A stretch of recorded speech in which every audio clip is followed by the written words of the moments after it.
बंदी छोड़ सतगुरु रामपाल जी परमेश्वर जी की जय हो।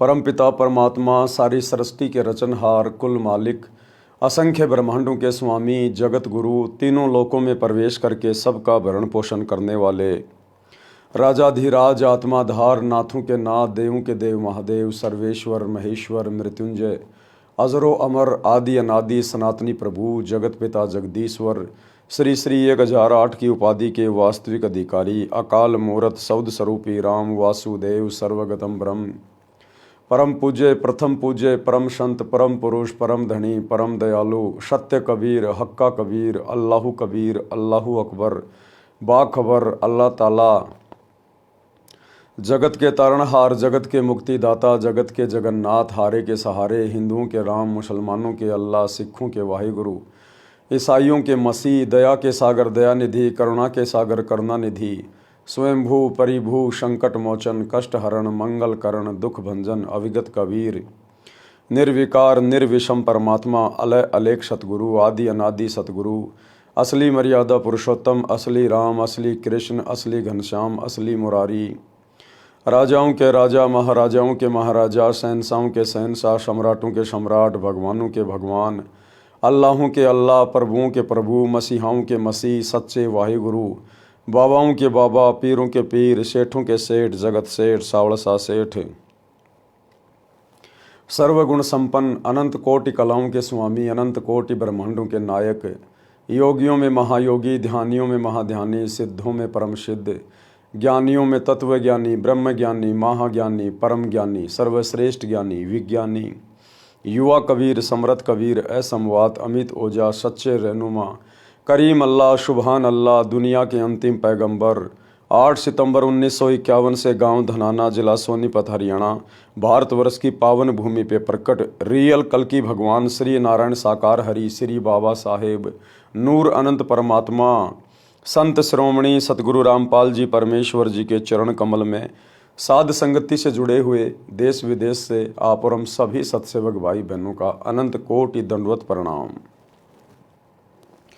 सत्साई भाई और बहनों, दया परमपिता परमेश्वर जी की सारी सृष्टि के मालिक की सतगुरु रामपाल जी भगवान की जिनके विशेष आशीर्वाद से शुभ आशीर्वाद से उन्हीं के कर कमल से लिखित पवित्र पुस्तक जीने की राह के ऊपर वीडियो बनाने की श्रृंखला जारी है। इसी श्रृंखला में आज हमारा ये 17वें नंबर का वीडियो है। प्रत्येक वीडियो में गुरुदेव भगवान के आशीर्वाद से हमें अध्यात्म के विषय में बहुत सारी नई नई बातें प्राप्त हो रही हैं जो हमारे विश्वास को ऊंचाइयों पर लेकर जाती है। भाइयों और बहनों, जीने की राह पर चलने के लिए ही ये मनुष्य शरीर हमें परमेश्वर ने दिया है और असल में जीने की राह एक ही है। जीने का मकसद तभी है जब आप पूर्ण सतगुरु से उपदेश प्राप्त करके शत भक्ति को मर्यादाओं में रहकर सफलता की ओर लेकर जाओ। अगर आपने इस मनुष्य शरीर से स्त्री या पुरुष के शरीर से यदि आपने परमात्मा प्राप्ति नहीं की सत भक्ति नहीं की तो हमारे में और जानवरों में कोई अंतर नहीं है। परमात्मा कहते हैं भक्ति बिना नर और खर एक है। नर यानी इंसान, इंसान में स्त्री पुरुष सभी आ जाते हैं, और खर यानी गधा। अगर हमें सतगुरु की ये भक्ति नहीं मिली, आप चाहे देश के राजा हो, चाहे राष्ट्रपति हो, चाहे प्रधानमंत्री हो, आप जी इंसान होकर भी गधे की श्रेणी में हो, पशु की श्रेणी में। भक्ति बिना नर और खर एक है, जिन हर पद नहीं जाना, पूर्ण ब्रह्म की परख नहीं रे पूज मरे पाषाणा। पूर्ण परमात्मा कौन है, कैसा है, कहाँ रहता है, कैसे मिलता है, इसकी जानकारी तुझे प्राप्त नहीं हुई, सतभक्ति पे आप लगे नहीं तो मरने के बाद में पशु योनि में जाओगे। जीते जी भी गधे, जीते जी भी पशु, और मरने के बाद तो पशु योनि में जाना ही जाना है। तो विचार करने की ये बात है, जिन जिन आत्माओं को जीने की राह मिल चुकी है, जीवन जीने का मकसद प्राप्त हो चुका है, उन आत्माओं को अपनी किस्मत के ऊपर बारंबार विचार करके गुरुदेव भगवान का धन्यवाद करना चाहिए कि हे गुरुदेव, आपने इस संसार की अरबों की जनसंख्या में से कैसे मुझ नीच के ऊपर दया बख्श दी। आपने मेरा ये मनुष्य जन्म भी सवार दिया, आपने मेरा ये लोक भी सवार दिया, और शरीर छूटने के बाद आपके विमान में बैठ के आपके सचखंड में जाऊंगा, सदा सदा के लिए अमर हो जाऊंगा। मेरे तो लोक और परलोक दोनों आपकी कृपा से संवर गए, सफल हो गए। तो भाइयों और बहनों, बहुत बड़ी मेहर है इस समय धरती पर उस पूर्ण ब्रह्म परमेश्वर की। मुसलमान जिसे अल्लाह कहते हैं, हिंदू अपना भगवान कहते हैं, ईसाई जिसे मसीहा कहते हैं, सिख जिसे वाहिगुरु कहते हैं, आज वो परम शक्ति सतगुरु रामपाल जी के रूप में धरती पे प्रकट है। लेकिन उनको पहचाने बिना आप उनसे किसी प्रकार का कोई लाभ नहीं उठा सकते। जिस प्रकार लाइट आपके पड़ोस में है, आपके नगर में, आपके गांव में है, परंतु आपके घर पे नहीं है, जब तक आप भी विधिवत लाइट का कनेक्शन नहीं लोगे, आप उस बिजली का कोई फायदा नहीं उठा सकता। इसी प्रकार परमात्मा सदा धरती पे रहता है, आगे भी जब तक धरती रहेगी परमात्मा रहेगा, क्योंकि वो परमेश्वर एक पल भी इस पृथ्वी को, जहाँ उसके बच्चे रहते हैं, उसकी आत्माएं रहती हैं, अपनी मौजूदगी के बिना एक पल भी नहीं छोड़ता है।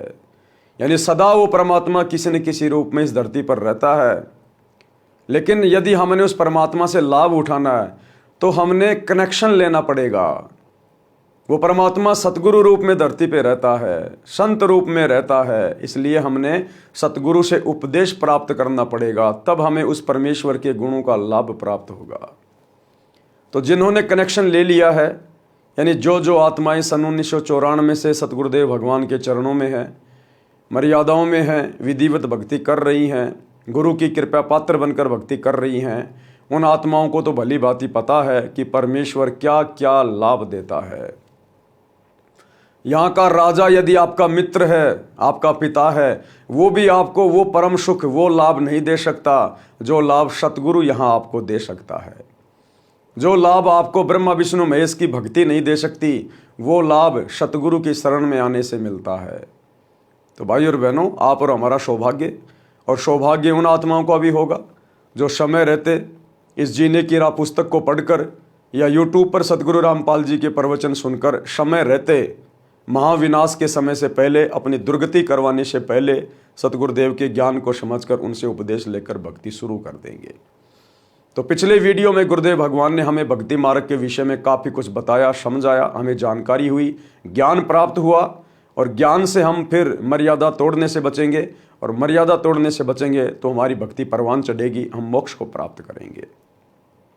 तो आज के वीडियो में गुरुदेव भगवान हमें क्या समझा रहे हैं, पवित्र पुस्तक जीने की राह पार्ट नंबर 17 पेज नंबर 127 से एक शब्द पूज्य गुरुदेव भगवान ने यहाँ पर लिखा है, और ये शब्द बहुत ही विशेष है। ये शब्द हमें ज्ञान की गहराइयों में लेकर जाएगा, और जैसे जैसे हम इस शब्द को समझते चले जाएंगे, हमारा विश्वास भी आसमान की ऊंचाइयों को छुएगा। ये शब्द आपको इसी बात पर केंद्रित करेगा कि सबसे पहले आपने ये निर्णय करना है कि आपका ईश कौन है, आपका इष्ट देव कौन है। आप पतिव्रता पद की भक्ति कर रहे हैं या नहीं कर रहे हैं?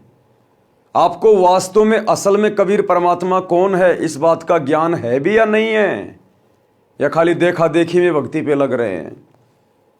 तो क्या कह रहे हैं गुरुदेव भगवान, तन मन शीस ईस अपने पे, तन मन शीस ईस अपने पे, पैलम चोट चढ़ावे, जब कोई राम भगत गति पावे हो जी, जब कोई राम भगत गत पावे हो जी।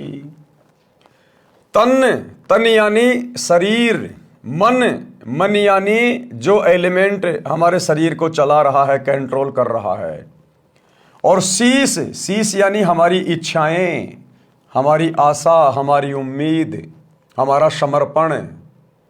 तन मन शीस, इस तन मन शीस में सब कुछ आ गया, हमारा अपना कुछ भी नहीं बचा। जो भी कुछ है ये तन मन और शीस ही है। हमने पूर्णतया अपने आप को अपने ईश के ऊपर, यानी ईश यानी इष्ट देव के ऊपर समर्पित कर देना है।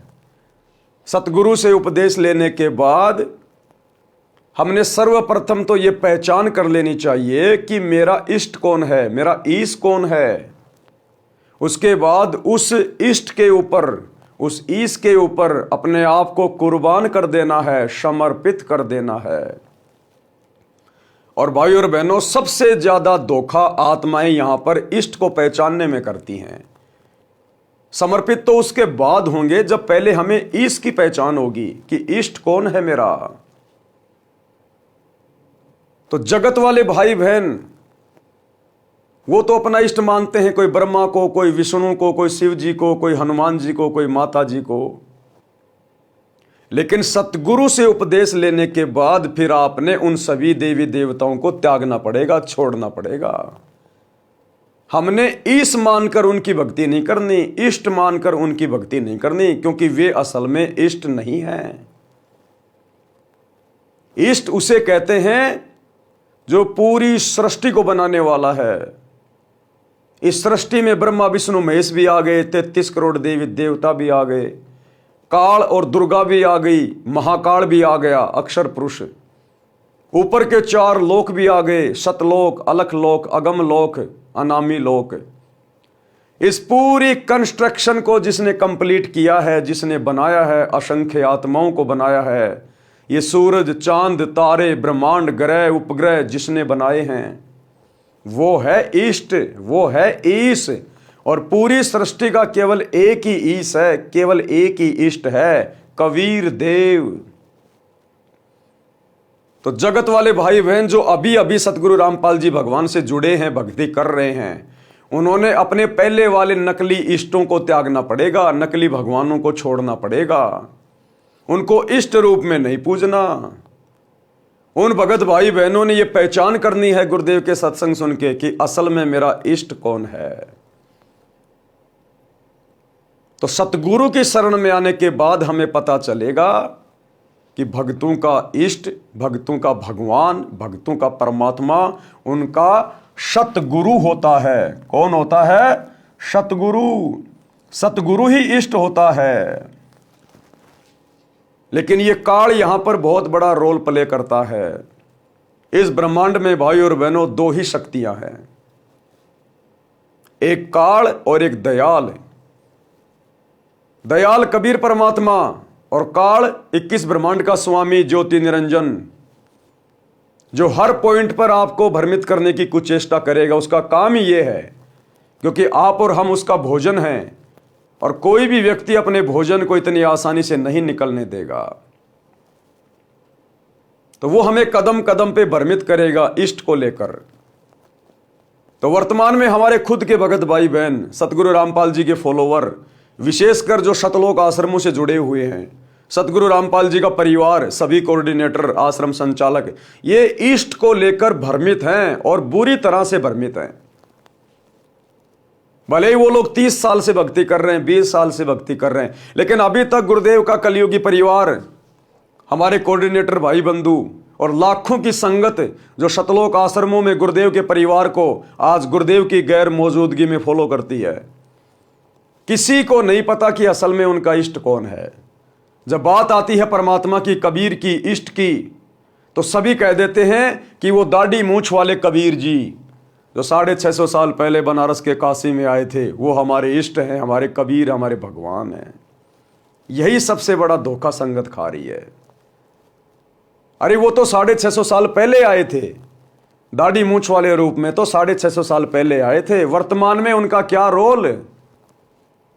अगर उस समय उनको इष्ट मान के पूजते, भक्ति करते, तो तुम्हारा कल्याण हो जाता। उस समय तो उनको तुमने इष्ट माना नहीं। उस समय तो तुमने ब्रह्मा विष्णु महेश की चोटी पकड़ के रखी कि नहीं नहीं, भगवान तो ब्रह्मा जी हैं, विष्णु हैं, हनुमान जी हैं। उस कबीर को उस समय किसी ने अपना इष्ट नहीं माना, और आज दावा ठोक रहे हैं कि वो कबीर इष्ट है। लेकिन वो कबीर दाढ़ी मूंछ वाले फोरम में, दाढ़ी मूंछ वाले रूप में आज नहीं है। केवल उसकी फोटो से हमारा उद्धार नहीं हो सकता, हमारा मोक्ष नहीं हो सकता। वो फोटो जन्म जन्मांतरों की हमारी भक्ति की भूख को, प्यास को शांत नहीं कर सकती। आज कहां है वो कबीर? आज कहां बैठा है वो कबीर? आज यदि हम उससे दीक्षा लेंगे, उसे अपना गुरु बनाएंगे, अपना इष्ट मानेंगे, उसकी मर्यादा में रह के भक्ति करेंगे तो हमारी आत्मा का कल्याण संभव है। अब ये पहचान कि वो कबीर जो 650 साल पहले आए था दाढ़ी मूंछ वाले रूप बना के, आज वो धरती पे कहां है, इस बात की जानकारी 90% सतलोक आश्रमों से जुड़े हुए भक्तों को नहीं है। इस बात की जानकारी केवल सत्सेवकों को हुई है, साध संगति से जुड़े हुए भाई बहनों को हुई है, जिन्होंने अपने गुरु को अपने इष्ट के रूप में जान लिया है, पहचान लिया है कि वो कबीर परमात्मा सतगुरु रूप में धरती पे प्रकट होता है, अपनी आत्माओं को तत्वदर्शी संत की भूमिका करके तत्व ज्ञान देता है, क्योंकि तत्वदर्शी संत की भूमिका उस कबीर परमेश्वर के अलावा कोई और नहीं कर सकता। इस पृथ्वी पर काल के लोक में आकर सत ज्ञान का प्रचार, सत्संग केवल वो कबीर भगवान ही कर सकता है, सतगुरु रूप में दूसरा कोई नहीं कर सकता। ये 9 मण उलझा हुआ आध्यात्मिक सूत, ये ज्ञान वो कबीर परमात्मा ही सतगुरु बन के सुलझा सकता है। 9 मण सूत उलझिया ऋषि रहे झकमार, सतगुरु ने ऐसा सुलझा दिया उलझे न दूजी बार। अपने द्वारा रची गई सृष्टि की जानकारी इस काललोक में आकर वो कबीर परमात्मा स्वयं ही दे सकता है, दूसरा कोई नहीं दे सकता। इसलिए सत्सेवकों ने पहचान लिया, जान लिया कि सतगुरु रामपाल जी स्वयं कबीर देव हैं, हमारे इष्ट हैं, हमारे पूज्य हैं, हमारे ईश हैं। और गुरु रूप में इष्ट की पहचान करके हमने उस दाढ़ी मूंछ वाले स्वरूप को, जिस स्वरूप में परमात्मा 650 साल पहले आए थे, हालांकि वो फोटो ओरिजिनल फोटो नहीं है, उस समय ऐसा कोई भी साधन नहीं था जिससे किसी का ओरिजिनल फोटो रखा जाए। उस समय ना कोई मोबाइल था, ना कोई कैमरा था, ना कोई वीडियो रिकॉर्डिंग थी, केवल हाथ से चित्र बनाए जाते थे। तो वर्तमान में जो फोटो दाढ़ी मूंछ वाली जिसे कबीर जी की कहा जाता है, वो असल में कबीर जी की फोटो नहीं है, वो तो एक इमेजिन है, बनावटी फोटो है, सोची हुई फोटो है। तो जब तक हमें ये पक्का दृढ़ विश्वास नहीं होगा, पता नहीं चलेगा कि वर्तमान में कबीर कहां है, तब तक हम कभी भी अपना तन मन और शीश अपने ईश के ऊपर समर्पित नहीं कर सकते।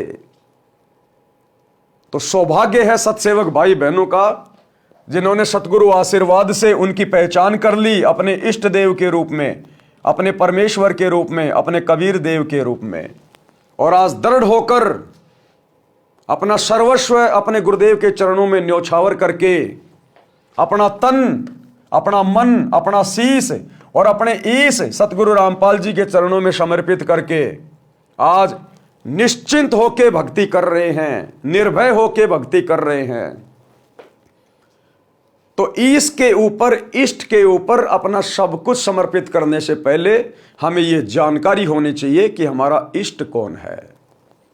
एक छोटा सा सत्संग गुरुदेव के मुख कमल से गुरुदेव स्वयं कह रहे हैं कि अपने ही गुरु को इष्ट मानकर पूजेंगे तब हमारा यह जन्म मरण का रोग समाप्त होगा। अपने ही गुरु को इष्ट रूप में पूजना पड़ेगा, क्योंकि गुरु के अलावा दूसरा कोई इष्ट होता ही नहीं है। गुरु और गोविंद दो नहीं भाई, जब तक दो समझोगे दो जख में जाई। गुरु को कोई साधारण मनुष्य नहीं मानना चाहिए। इसीलिए गरीबदास जी ने बार बार चेताया है, समझाया है हम कलयुग के बिचली पीढ़ी वालों को कि गुरु मानुष कर जानते वो नर कहिए अंध, और मैं दुखी संसार में आ गए यम के फंद। तो हमने तो यम के फंद कटवाने हैं, और यम के फंद कटेंगे जब हम अपने गुरुजी को अपना ईश मान के, इष्ट मान के, अपना तन मन शीश उनके ऊपर अर्पित कर देंगे, न्योछावर कर देंगे। जैसा गुरुजी कहेंगे वैसा ही करेंगे, वही भक्ति करेंगे, उन्हीं की आज्ञा में चलेंगे, उन्हीं की मर्यादाओं में रहेंगे, उनके प्रत्येक वचन को फॉलो करेंगे। एक पति को छोड़कर आन में आस्था रखने वाली पत्नी को व्यभिचारिणी कहते हैं। तो अपने ही पति से हर इच्छा पूरी हो उसी को पति भर्ता कहते। तो हम जब पति भर्ता पद पर आ जाएंगे तो परमात्मा कहते हैं पति भर्ता जमी पर जो जो धर है पावे, समर्थ झाड़ू देत है, ना काटा लग जावे। ऐसा हंस, ऐसा भक्त जब अपने एक इष्ट पूर्ण परमात्मा पर अपने ही गुरु को इष्ट रूप में मानकर जब अपने जीवन रूपी सफर में प्रस्थान करता है, पर अपने ही गुरु को इष्ट रूप में मानकर जब अपने जीवन रूपी सफर में प्रस्थान करता है, पर अपने ही गुरु को इष्ट रूप में मानकर जब अपने जीवन रूपी सफर में प्रस्थान करता है रास्ते पर, तो परमात्मा उस जीवन रूपी सफर के पाप कर्म रूपी कांटों को बुहारना शुरू कर देता, उसके दुखों को खत्म करना शुरू कर देता है, झाड़ू देता चलता है कि मेरी प्यारी आत्मा के कांटा ना लग जाए। तो कहते तन मन शीस ईस अपने पे पहलम चोट चढ़ावे, जब कोई राम भगत गति पावे हो जी। राम भगत, अब राम भगत का मतलब दशरथ पुत्र श्री रामचंद्र नहीं है। राम उस परमेश्वर की उपमात्मक पदवी का नाम है। जैसे अल्लाह, गॉड, परमेश्वर, परमात्मा, जगदीश, सत्य पुरुष, ये उस कबीर परमात्मा सतगुरु रामपाल जी की उपमात्मक पदवियों के नाम हैं। गरीब सब पदवी के मूल हैं, यानी जितने भी नाम हैं श्री राम, ये असल में उस कबीर परमात्मा की उपमात्मक पदवी का नाम है। कृष्ण, कृष्ण का मतलब होता है सर्वाधिक आनंददायक, तो ये कृष्ण नाम भी उस कबीर परमेश्वर की उपमात्मक पदवी का नाम है। ब्रह्म, ब्रह्म यानी भगवान परमेश्वर, ये भी कबीर परमेश्वर की उपमात्मक पदवी का नाम है। विष्णु, ये भी कबीर परमेश्वर की उपमात्मक पदवी का नाम है। अग्ने तनुर असी विष्णवे तवा सोमस्य तनुर असी, कबीर अंगारी असी बंबारी असी सवर ज्योति रित धाम आशी। जो तीनों लोकों में प्रवेश करके सबका भरण पोषण करता, उसको विष्णु कहते हैं। और ये महादेव, ये भी उस कबीर परमेश्वर की उपमात्मक पदवी का नाम है कि वो सबसे बड़ा देव है, महादेव, देवों का देव। परंतु इस काल ने, ज्योति निरंजन ने, शैतान ने 21 ब्रह्मांड में हम आत्माओं को भ्रमित करने के लिए अपने पुत्रों के नाम रख दिए, इन अवतारों के नाम रख दिए, कृष्ण, राम, ब्रह्मा, विष्णु, महेश, महादेव, जबकि ये सारे नाम इस कबीर परमेश्वर सतगुरु रामपाल जी की महिमा के उपमात्मक नाम हैं। लेकिन काल ने तो हमें भ्रमित करना है। इसलिए त्रेता में जो दशरथ पुत्र श्री रामचंद्र जी आए थे, उनका पूरा नाम था रामचंद्र, रामचंद्र, और वो उनके शरीर की पहचान थी, केवल उनके शरीर की पहचान। वो असल में राम नहीं थे। राम राम सब जगत बखाने, आदि राम कोई बिरला जाने। रामचंद्र जी का जन्म तो त्रेता में हुआ था। रामचंद्र जी का दादा भी नहीं जानता था कि मेरे पोते का नाम रामचंद्र होगा। सतयुग में इंसान थे, वो तो नहीं जानते थे राम कौन है, श्री कृष्ण कौन है। उस समय तो आपके राम और श्री कृष्ण का जन्म भी नहीं हुआ था। तो ये कबीर परमात्मा असल में राम है, जो पूरी सृष्टि में रम रहा है, उसको कहते हैं राम। तो ये गुरुदेव भगवान की उपमात्मक पदवी का नाम है राम, कि जब कोई राम भगत, यानी उस कबीर परमात्मा का भगत, जब वो सतगुरु रूप में आते हैं, उस समय जो उनकी भक्ति करेगा उनका भगत कहलाएगा। जब कोई राम भगत गति पावे हो जी, यानी सर्वप्रथम तो अपने इष्ट की पहचान हो, पहचान होने के बाद संसार से उल्टा हटके, जीवित ही मर के अपना तन मन शीस सब कुछ अपने गुरुदेव के ऊपर न्यौछावर कर दे, समर्पित कर दे, और जैसा गुरुदेव कहें केवल उसी आधार से भक्ति करे, तब कहीं जाकर हम मुक्ति के अधिकारी बनेंगे। आगे क्या कह रहे हैं गुरुदेव? सतगुरु तिलक अजपा माला, युगत जटा रखवावे। सतगुरु तिलक अजपा माला, युगत जटा रखवावे।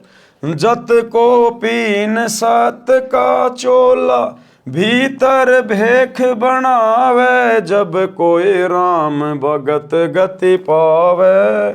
हो जी, जब कोई राम भगत गति पावे। हो जी। बारंबार आपको उसी पॉइंट पे सतगुरु लाना चाहते हैं, क्योंकि सतगुरु भक्ति का मूल होता है, भक्ति की रीढ़ होती है, भक्ति की नींव होती है।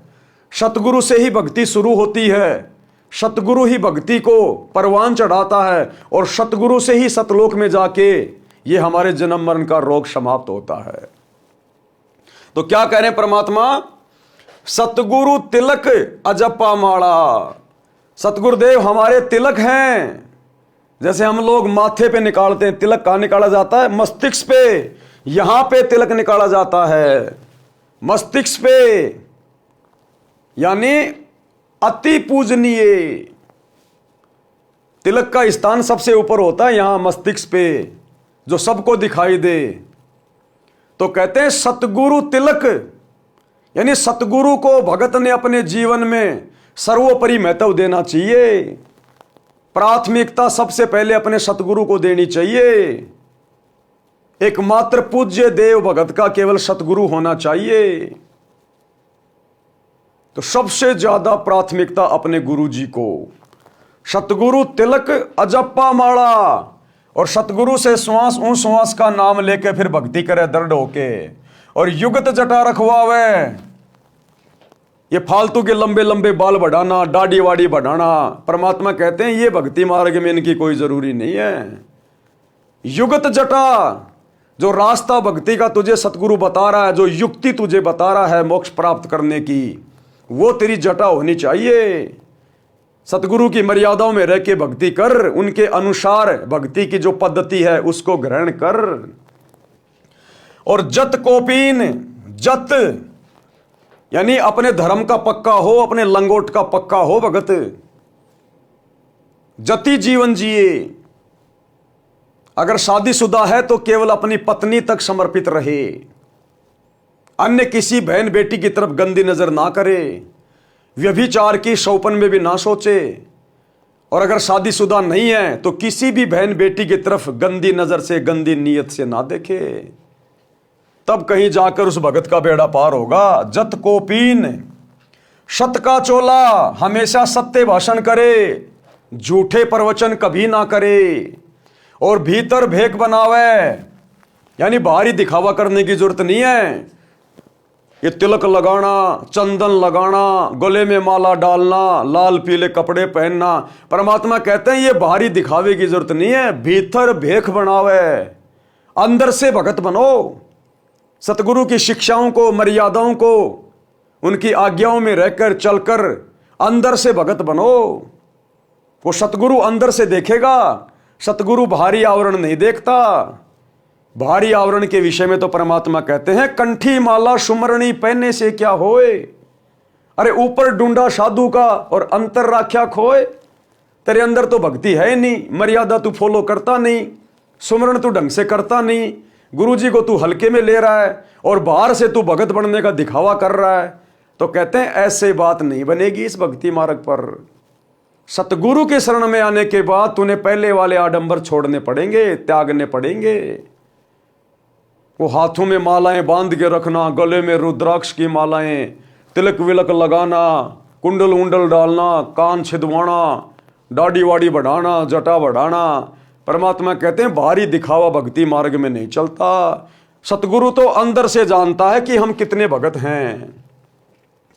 तो कहते हैं सतगुरु तिलक अजप्पा माला, युगत जटा रखवावे, और जत कोपीन, और सत का चोला, और भीतर भेक बनावे, जब कोई राम भगत गति पावे। यानी हमने इस कदर भक्ति करनी पड़ेगी, इतना समर्पित होना पड़ेगा। आगे क्या कह रहे हैं गुरुदेव? लोक लाज मर्याद जगत की, तृण ज्यों तोड़ बगावे। लोक लाज मर्याद जगत की, तिण के ज्यों तोड़ बगावे।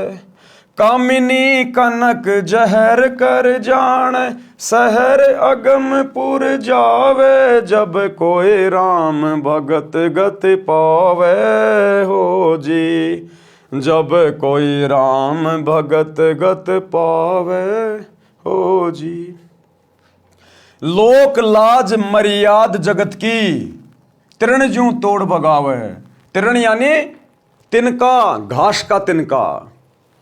लोक लाज, इस सतभक्ति में आने के बाद हमने लोक लाज को पूरी तरह से त्यागना पड़ेगा।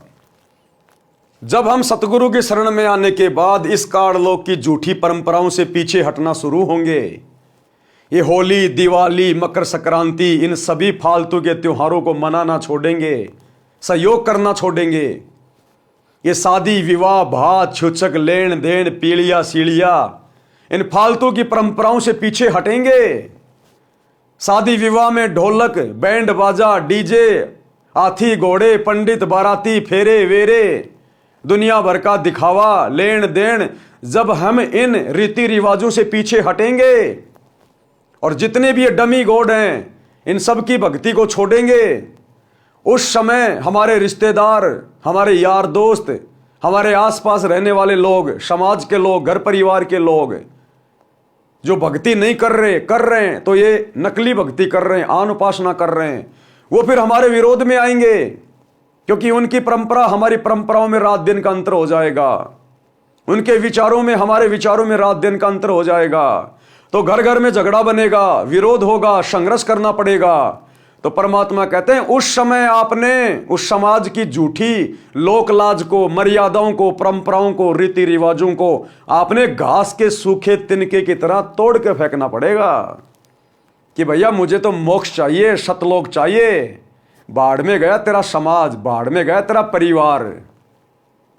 अपनी तरफ से मैं किसी को दुखी करता नहीं, तंग करता नहीं, तुम चाहे जो मर्जी करो, लेकिन मैं अब वही करूंगा जो मेरे सतगुरु ने मुझे समझा दिया, शास्त्रों से दिखा दिया, जो मेरी आत्मा ने स्वीकार कर लिया।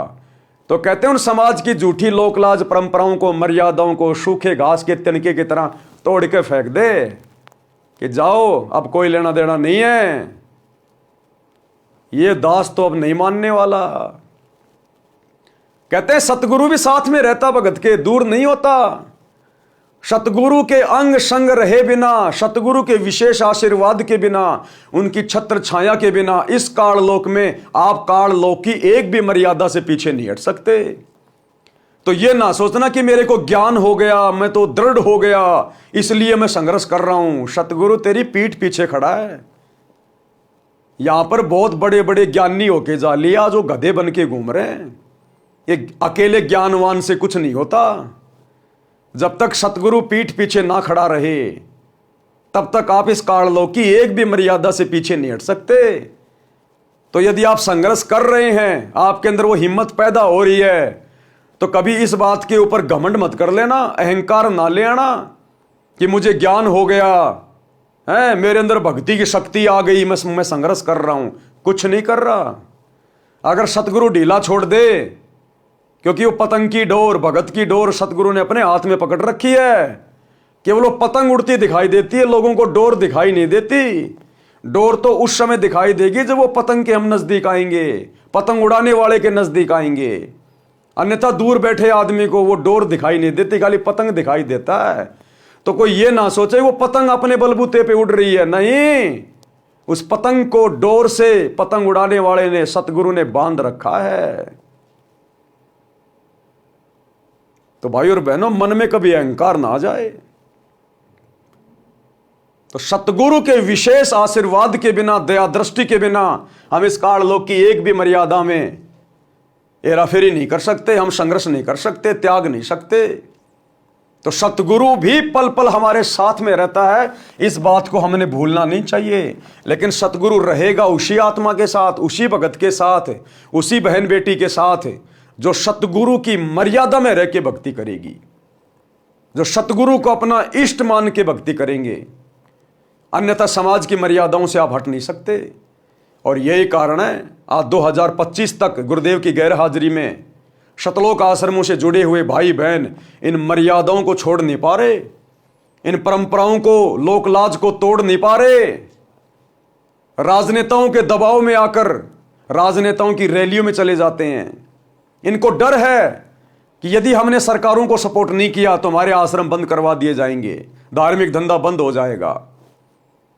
समाज के साथ आज भी यारी निभा रहे हैं, धर्मशालाएं बनवा रहे हैं, करोड़ों रुपया समाज का, भगत समाज का बर्बाद किया जा रहा है।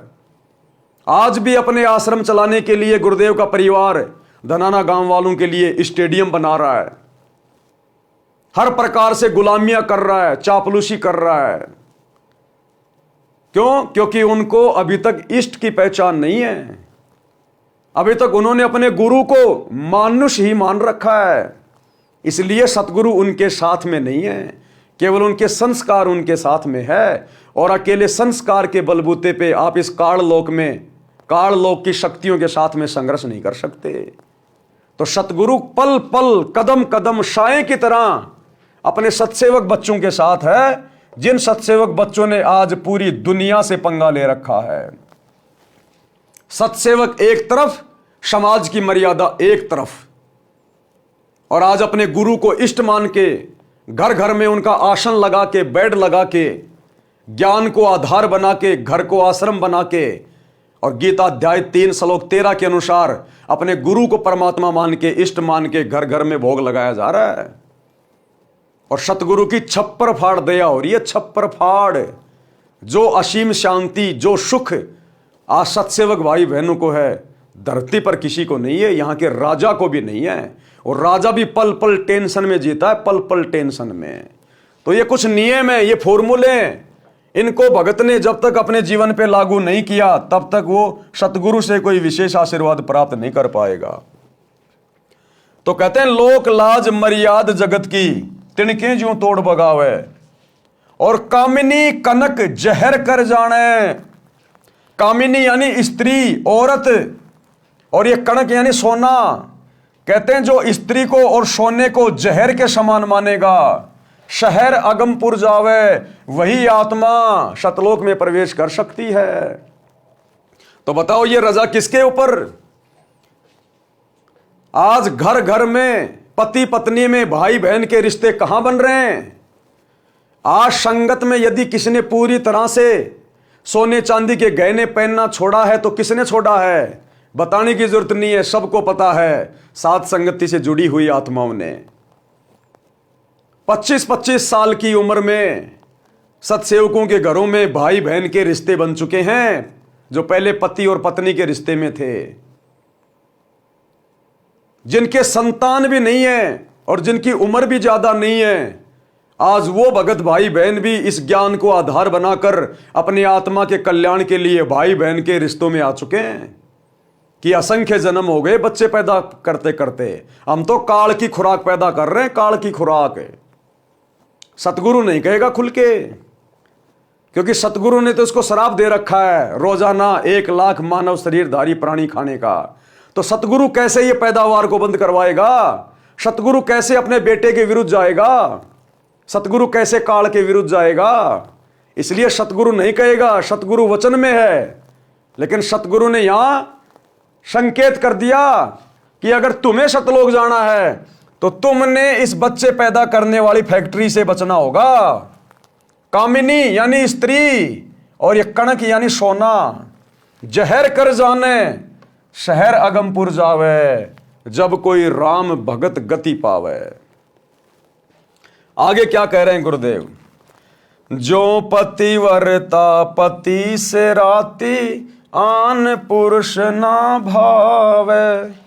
जो पति भरता पति से राती, आन पुरुष ना भावे। बस पीहर में सुरत प्रीतम में, न्यों कोई ध्यान लगावे। जब कोई राम भगत गत पावे हो जी, जब कोई राम भगत गत पावे हो जी। जो पति भरता, पति से राती, राती यानी संभोग करना, शारीरिक मिलन करना। जिस प्रकार एक पति भरता स्त्री केवल अपनी पति से ही शारीरिक मिलन करती है, केवल अपने पति को ही समर्पित करती है। आन पुरुष ना भावे, अन्य कोई भी गैर मर्द शौपन में भी उसको अच्छा नहीं लगेगा। चाहे कोई सोने का बन के क्यों ना खड़ा हो जाए, चाहे कोई देव क्यों ना आ जाए, कोई कितना धनी क्यों ना हो, कितना सुंदर क्यों ना हो, जो पति भर्ता माता बहन होती हैं वो अपने पति के अलावा किसी और को समर्पित नहीं होती। इसी प्रकार भक्ति मार्ग में जो पति भर्ता आत्मा होती हैं, भक्ति मार्ग में पति भर्ता आत्मा वो होती हैं जो केवल एक अपने सतगुरु के अलावा किसी और की पूजा ना करे, अपने सतगुरु के अलावा किसी और को अपना इष्ट मान के ना पूजे। और यही धोखाकारी है सतलोक आश्रमों से जुड़ी हुई 90% संगत। अपने सतगुरु को अपना इष्ट नहीं मानती, और जो इनके महीने में उस कागज के टुकड़े को, दाढ़ी मूछ वाली कबीर जी की समझे जाने वाली नकली मुर्दा फोटो को अपना इष्ट मान के, अपना पति मान के, कबीर मान के उसका कबीर प्रकट दिवस मना रही है। तो यहां पर संगत धोखा खा रही है। सतलोक आश्रमों से जुड़े हुए भाई बहन, गुरुदेव का परिवार, ये कोऑर्डिनेटर, ये पति भर्ता आत्मा नहीं है। इनके तो 5-5 पति है, 5-5 पति वैश्या भक्ति कर रहे हैं। महाभारत की द्रौपदी वाली आत्मा बन के घूम रहे सभी। इनके सबके घरों में, इनके दरबार में आप कभी जाना, इनके दरबार में एक फोटो मिलेगी, बीच में सतगुरु रामपाल जी, इस कोने में दाढ़ी मूछ वाले नकली कबीर जी, इस कोने में गरीबदास जी की फोटो, नीचे वाले कोने में दादा गुरु जी की फोटो, इस वाले कोने में पंडित चिदानंद जी की फोटो। अरे कितने पति हैं तुम्हारे? तुम पतिव्रता आत्मा नहीं हो, ये तो वैश्या भक्ति है। वैश्या को पता ही नहीं होता मेरे कितने पति हैं। और पति भर्ता पद पे आए बिना सतगुरु अपना वो आशीर्वाद नहीं बख्शेगा जिससे हमारा ज्ञान योग खुले, हमें सद्बुद्धि आए, हम भक्ति मार्ग पर आगे बढ़ें, दृढ़ होकर भक्ति कर सकें, समाज की परंपराओं से संघर्ष कर सकें। वो हिम्मत उसी समय आएगी जब सतगुरु अपना आशीर्वाद देगा, विशेष मेहर बख्शेगा, पल पल साथ रहेगा। और सतगुरु पल पल उसी आत्मा के साथ रहेगा जो पति भर्ता पद पे आ जाएगी, केवल अपने गुरु के अलावा किसी और को कबीर नहीं मानेगी, नहीं पूजेगी।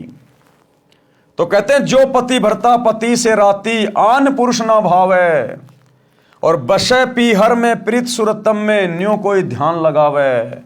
वो पतिव्रता स्त्री अपने पीहर चली जाएगी तो भी उसका ध्यान पल पल अपने ससुराल में, अपने पति में रहेगा। क्या कर रहा होगा, क्या खा रहा होगा, क्या सोच रहा होगा, पल पल उसका ध्यान वहीं रहता है।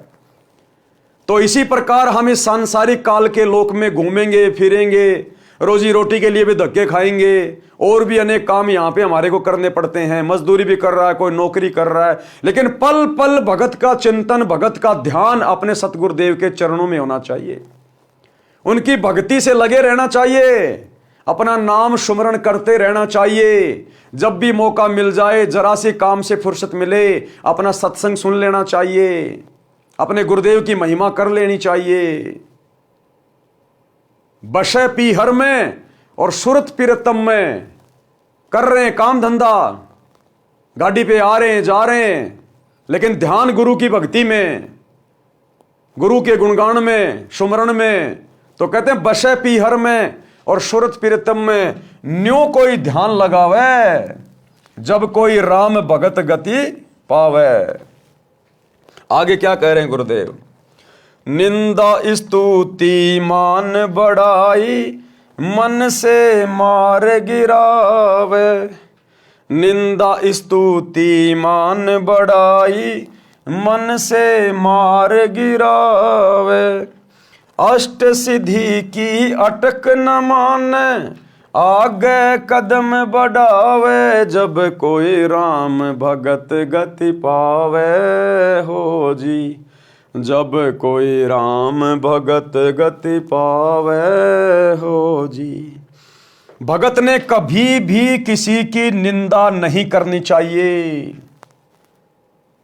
भगत ने कभी भी अपनी स्तुति नहीं करवानी चाहिए, यानी मान बढ़ाई की भूख नहीं होनी चाहिए, सम्मान पाने की भूख नहीं होनी चाहिए।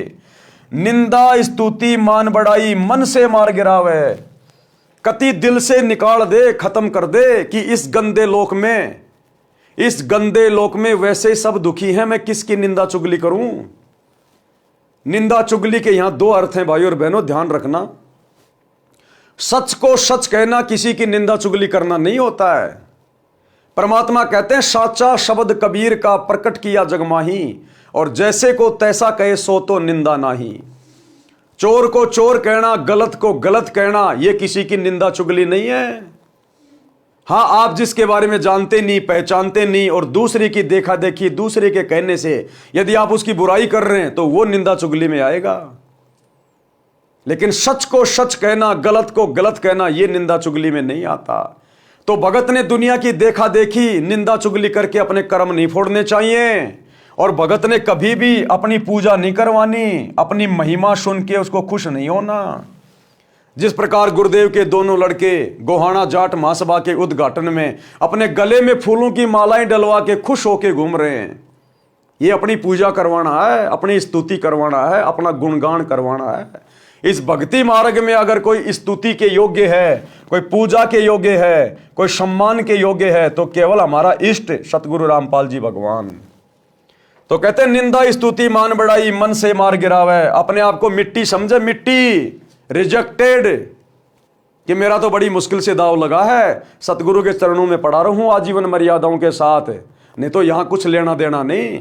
आज मैं मेरी स्तुति करवा रहा हूं, मेरी महिमा करवा रहा हूं, मेरे नाम का गुणगान हो रहा है, कल को पार नहीं हुआ तो गधा बन के घूमूंगा, फिर वो कुम्हार करेगा मेरी स्तुति।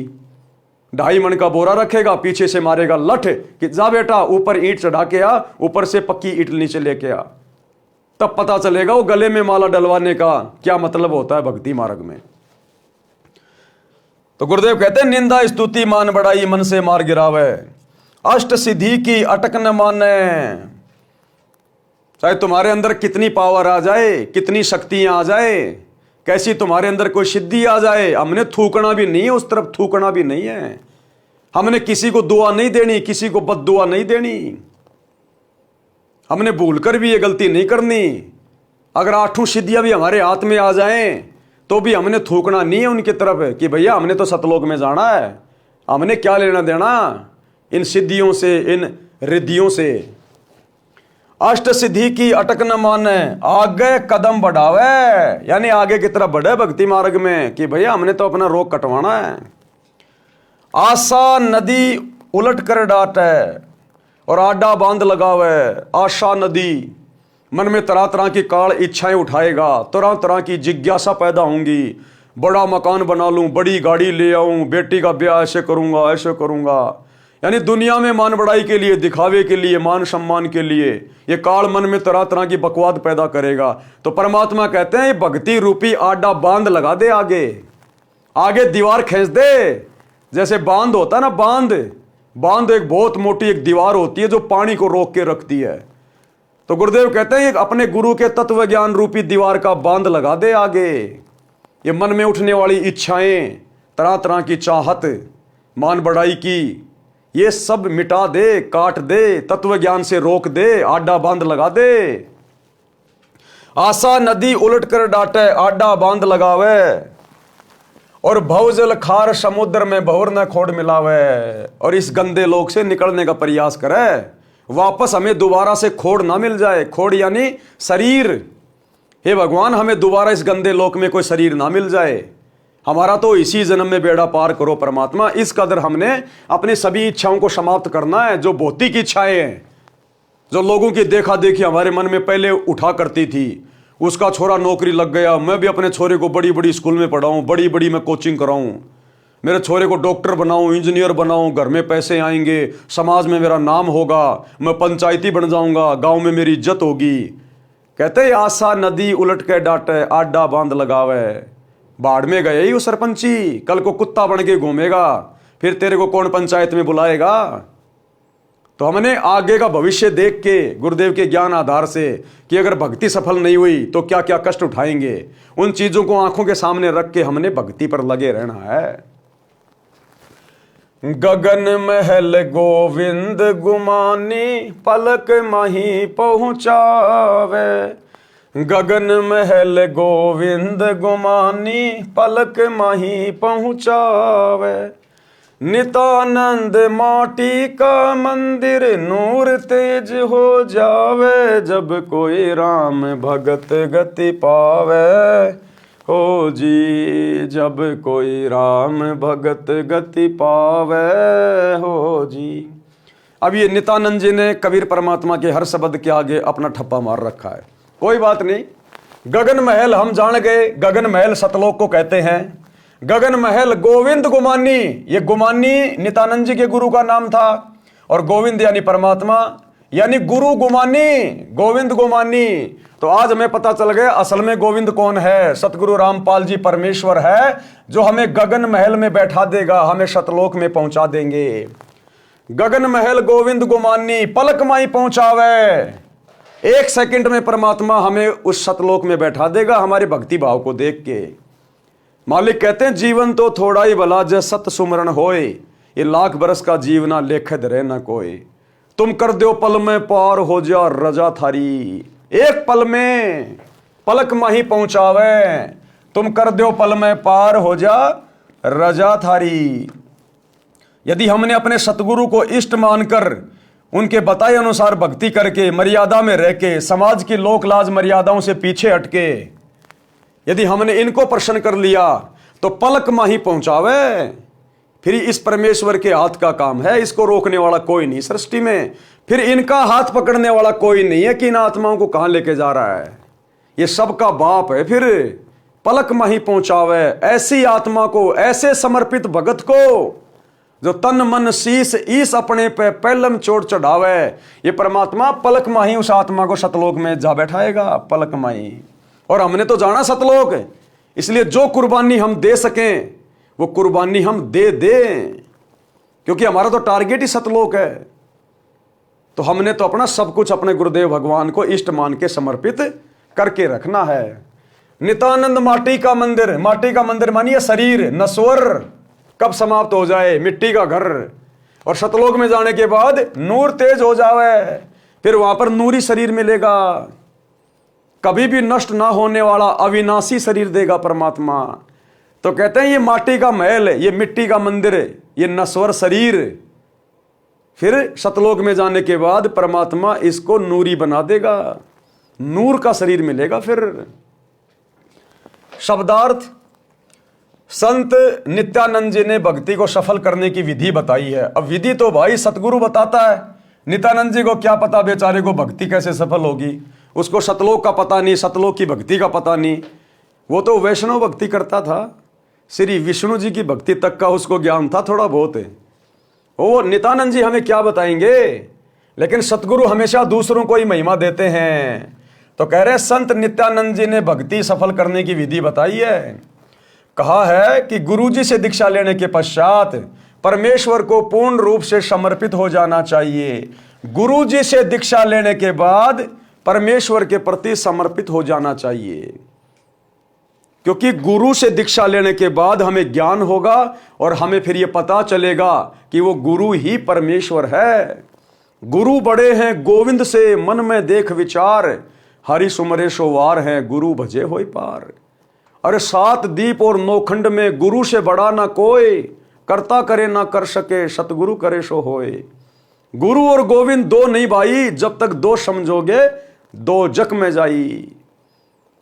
तो नित्यानंद जी इसीलिए तो पार नहीं हो पाए, क्योंकि नाम ले लिया उन्होंने अपने गुरु से, गुमानी दास से, और समर्पित हो गए विष्णु भगवान को आधार बना के।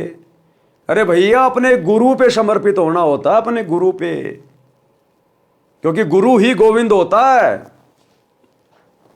गुरु जी से दीक्षा लेने के पश्चात परमेश्वर को पूर्ण रूप से समर्पित हो जाना चाहिए और तन मन धन अपने परमेश्वर को पहलम चोट चढ़ावे।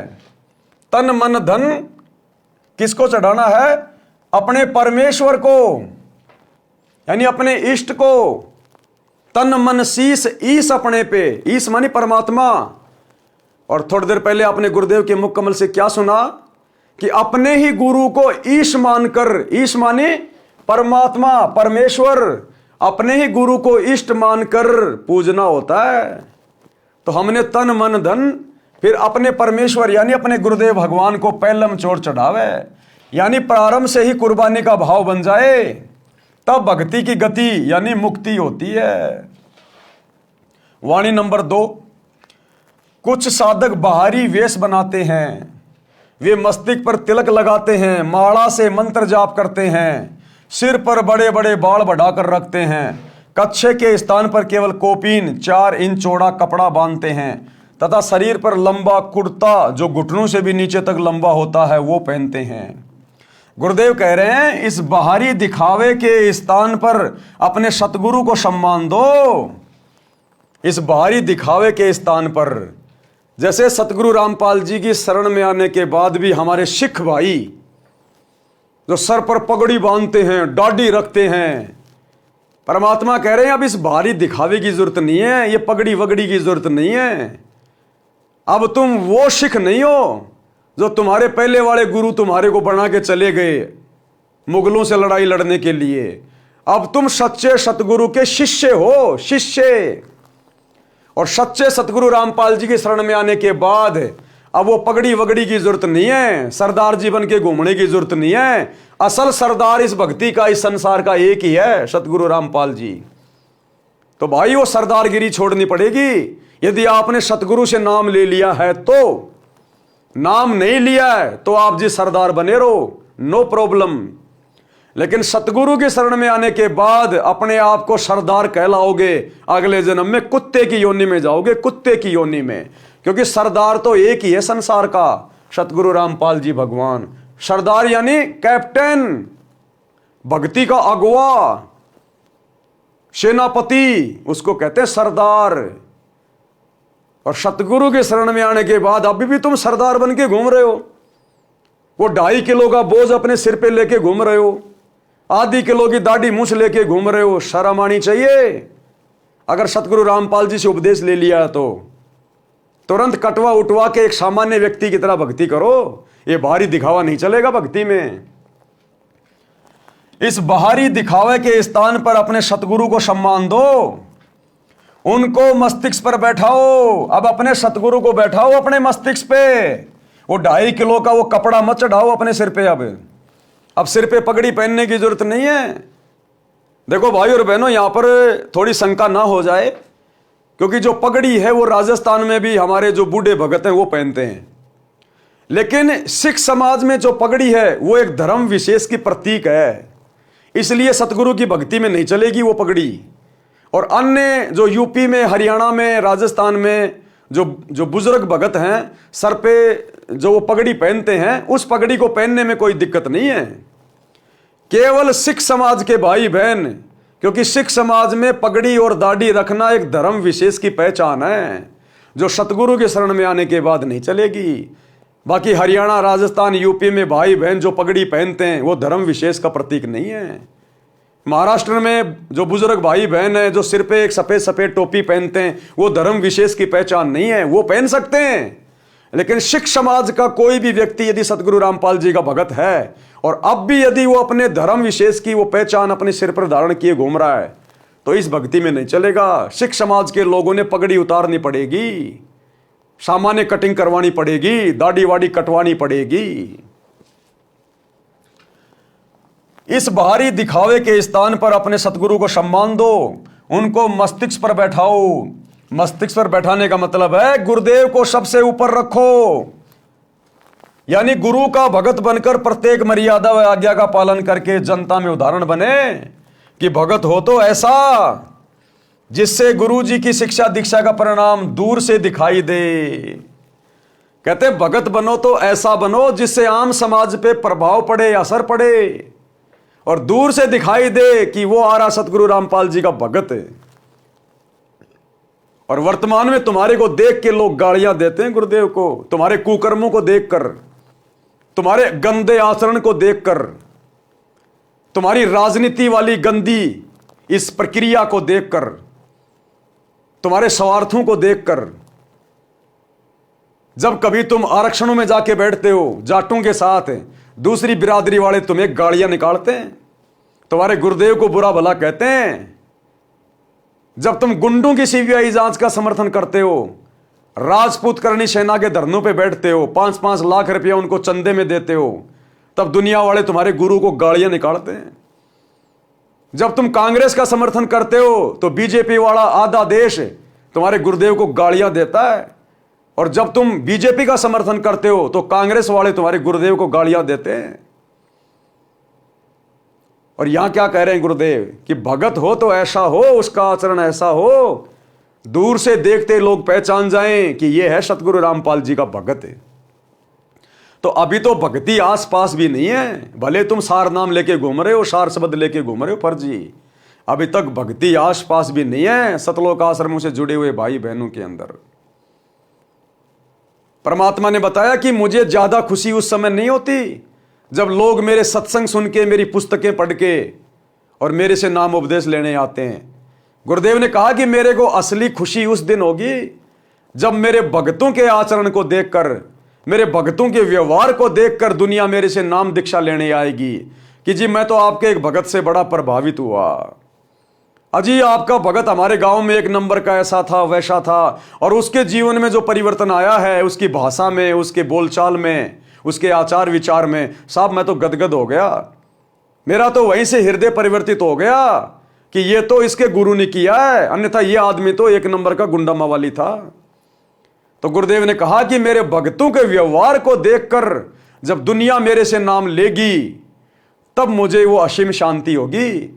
लेकिन भगत तो वर्तमान में गुरुदेव की गैर हाजिरी में अपने गुरुजी की निंदा का, अपने गुरुजी की बदनामी का कारण बन रहे हैं।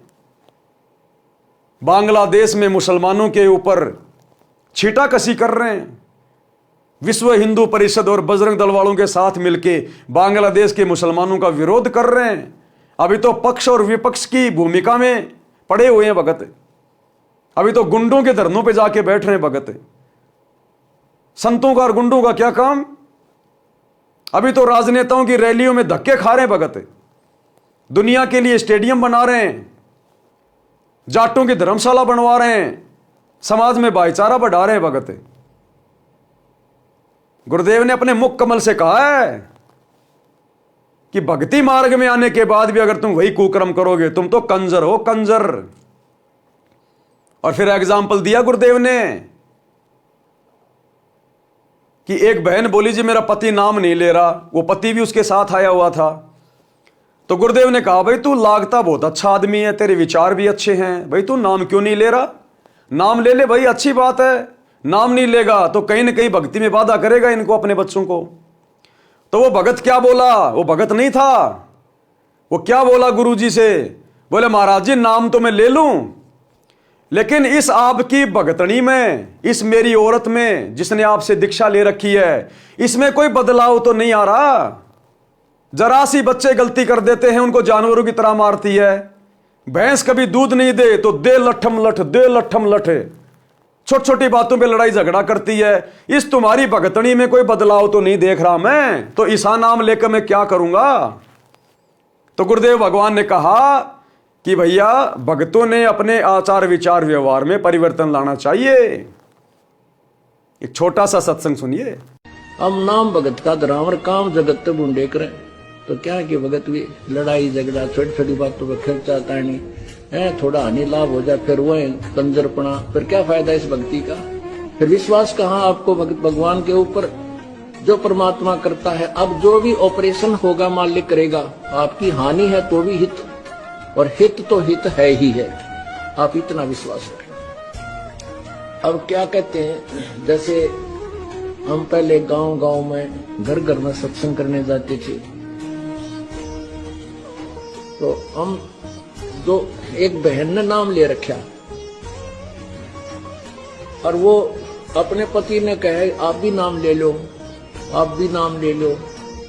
फिर मेरे से कहने लगे जी समझाओ, नहीं मानता है को नहीं, आदमी तो बढ़िया है पर पता नहीं क्या बात है, यू नाम क्यों ना लेता। मैंने उसको समझाया भाई नाम क्यों ले लो आप भी, या कोई बुरी चीज तो है नहीं। आपकी पत्नी नाम ले रही, आपके बच्चे ले रहे, आप नहीं लोगे तो इनका कुछ न कुछ बाधा ही करोगे। वो कहने लगा जी नाम तो मैं ले लूं, पर ये आपकी भगतनी में कोई अंतर तक हो ना, माड़ी ही बात पर बड़का न दे डंडा दे डंडा, कोई पशु ने दूध ना दिया या दूध देते समय टांग उठा के बोगरा देव लट्ठा दे लट्ठा, तो मन ने बोला सूरत बोलती नहीं, तो इसमें कोई परिवर्तन तो ना मन देख रहा, फिर नाम तो मैं ले लूं जैसा ही नाम है मत। तो भाई और बहनों, गुरुदेव ने यहां पर वही बात लिखी है। क्या कह रहे हैं? यानी गुरु का भगत बनकर प्रत्येक मर्यादा व आज्ञा का पालन करके जनता में उदाहरण बने कि भगत हो तो ऐसा जिससे गुरु जी की शिक्षा दीक्षा का परिणाम दूर से दिखाई दे। जैसे माथे पर तिलक दूर से दिखाई देता है, जो भगत की पहचान है। भगत की पहचान बाहरी आडंबर की बजाय क्रिया से करवाई जाए। शुभ कर्म करे, बुराइयों से बचे, श्वास के जाप की माला श्वास श्वास से अजप्पा जाप करे, सिर पर बड़े बालों की जटा के स्थान पर सतगुरु द्वारा बताई भक्ति की युक्ति को दृढ़ता से अपनाए। सिर पर बड़े बालों की बजाय परमात्मा संकेत कर रहे हैं सिख समाज से जुड़े हुए भक्तों के लिए कि अब वो पगड़ी की जरूरत नहीं है, वो बाल वाल कटवा लो, दाढ़ी वाड़ी कटवा लो, भगत बन के भक्ति करो। ये सरदारगिरी तुमने बहुत समय कर ली, क्या मिला तुम्हारे को? तो क्या कह रहे हैं गुरुदेव? सिर पर बड़े बालों की जटा के स्थान पर सतगुरु द्वारा बताई भक्ति की युक्ति को दृढ़ता से अपनाए। गुप्तांग पर केवल कोपीन से संयम नहीं रहता, संयम रहता है जति भाव अपनाने से, वो अपनाए। युवा स्त्री को देखकर मन में दोष ना आने दें, सत्य वचन बोलें। ये भगत का असली चोला यानी भगत दिखाई देने वाला वस्त्र है, क्योंकि सतगुरु तो भगत को अंदर से देखता है, बाहर से नहीं देखता। भगत के अंदर क्या चल रहा है, क्या दोष है, क्या विकार है, क्या सोच है, ये अंतर्यामी तो अंदर से जानता है कि अंदर से अभी हम कितने भगत हैं। सत्य ज्ञान से पता चलता है कि ये सत्य भक्ति कर रहा है या अपना जीवन गलत साधना में नष्ट कर रहा है। लोक लाज मर्याद जगत की तिणके जो तोड़ बगावे। संसार के व्यक्तियों के व्यंग्यों व लाज यानी शर्म के कारण भक्ति में बाधा ना आने दे। लोग चाहे कुछ भी कहें, कैसे ताने मारें, कुछ ही बात कहें, बन गया बाबा रामपाल का भगत, तेरा रामपाल बाबा ये है वो है, जेल में पड़ा है, फलाना है, दिखना है, कुछ भी कहें उनको कहने दो, उन्हें ज्ञान नहीं है, वो अभी नादान है। लेकिन हमें पता चल गया, हमने ज्ञान लिया है, हमने समझा सतगुरु को। तो जगत वालों के किसी भी प्रकार के तानों से, व्यंग से, लोकलाज से हमने शर्म नहीं करनी चाहिए, अपनी भक्ति नहीं त्यागनी चाहिए, मन में जरा संकोच भी नहीं आना चाहिए अपने गुरु जी के प्रति। संसार के व्यक्तियों के व्यंग्यों व लाज यानी शर्म के कारण भक्ति में बाधा ना आने दें। उस लोक लाज यानी ये शर्म की लोग क्या कहेंगे, मैं सत्संग में जाता हूं, दंडवत करता हूं, परंपरागत भक्ति त्याग दी है, इस लोक लाज को तिनके की तरह तोड़कर फेंक दे, यानी उसको बाधा ना बनने दे।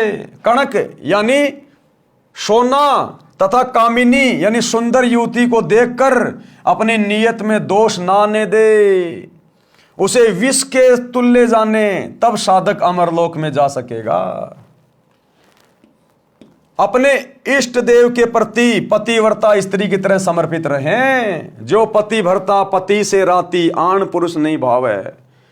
अपने इष्ट देव के प्रति, तो अभी आपने गुरुदेव के मुख कमल से क्या सुना कि अपने ही गुरु को इष्ट मानकर भक्ति करनी है, अपने ही गुरु को इष्ट मानकर। एक बार फिर से सुन लीजिए। एक पति को छोड़कर आन में आस्था रखने वाली पत्नी को व्यभिचारिणी कहते हैं। तो अपने ही पति से हर इच्छा पूरी हो, उसी को पतिव्रता कहते। तो हम जब पतिव्रता पद पर आ जाएंगे तो परमात्मा कहते हैं पतिव्रता जमी पर जो जो धर है पावे, समर्थ झाड़ू देत है ना काटा लग जावे।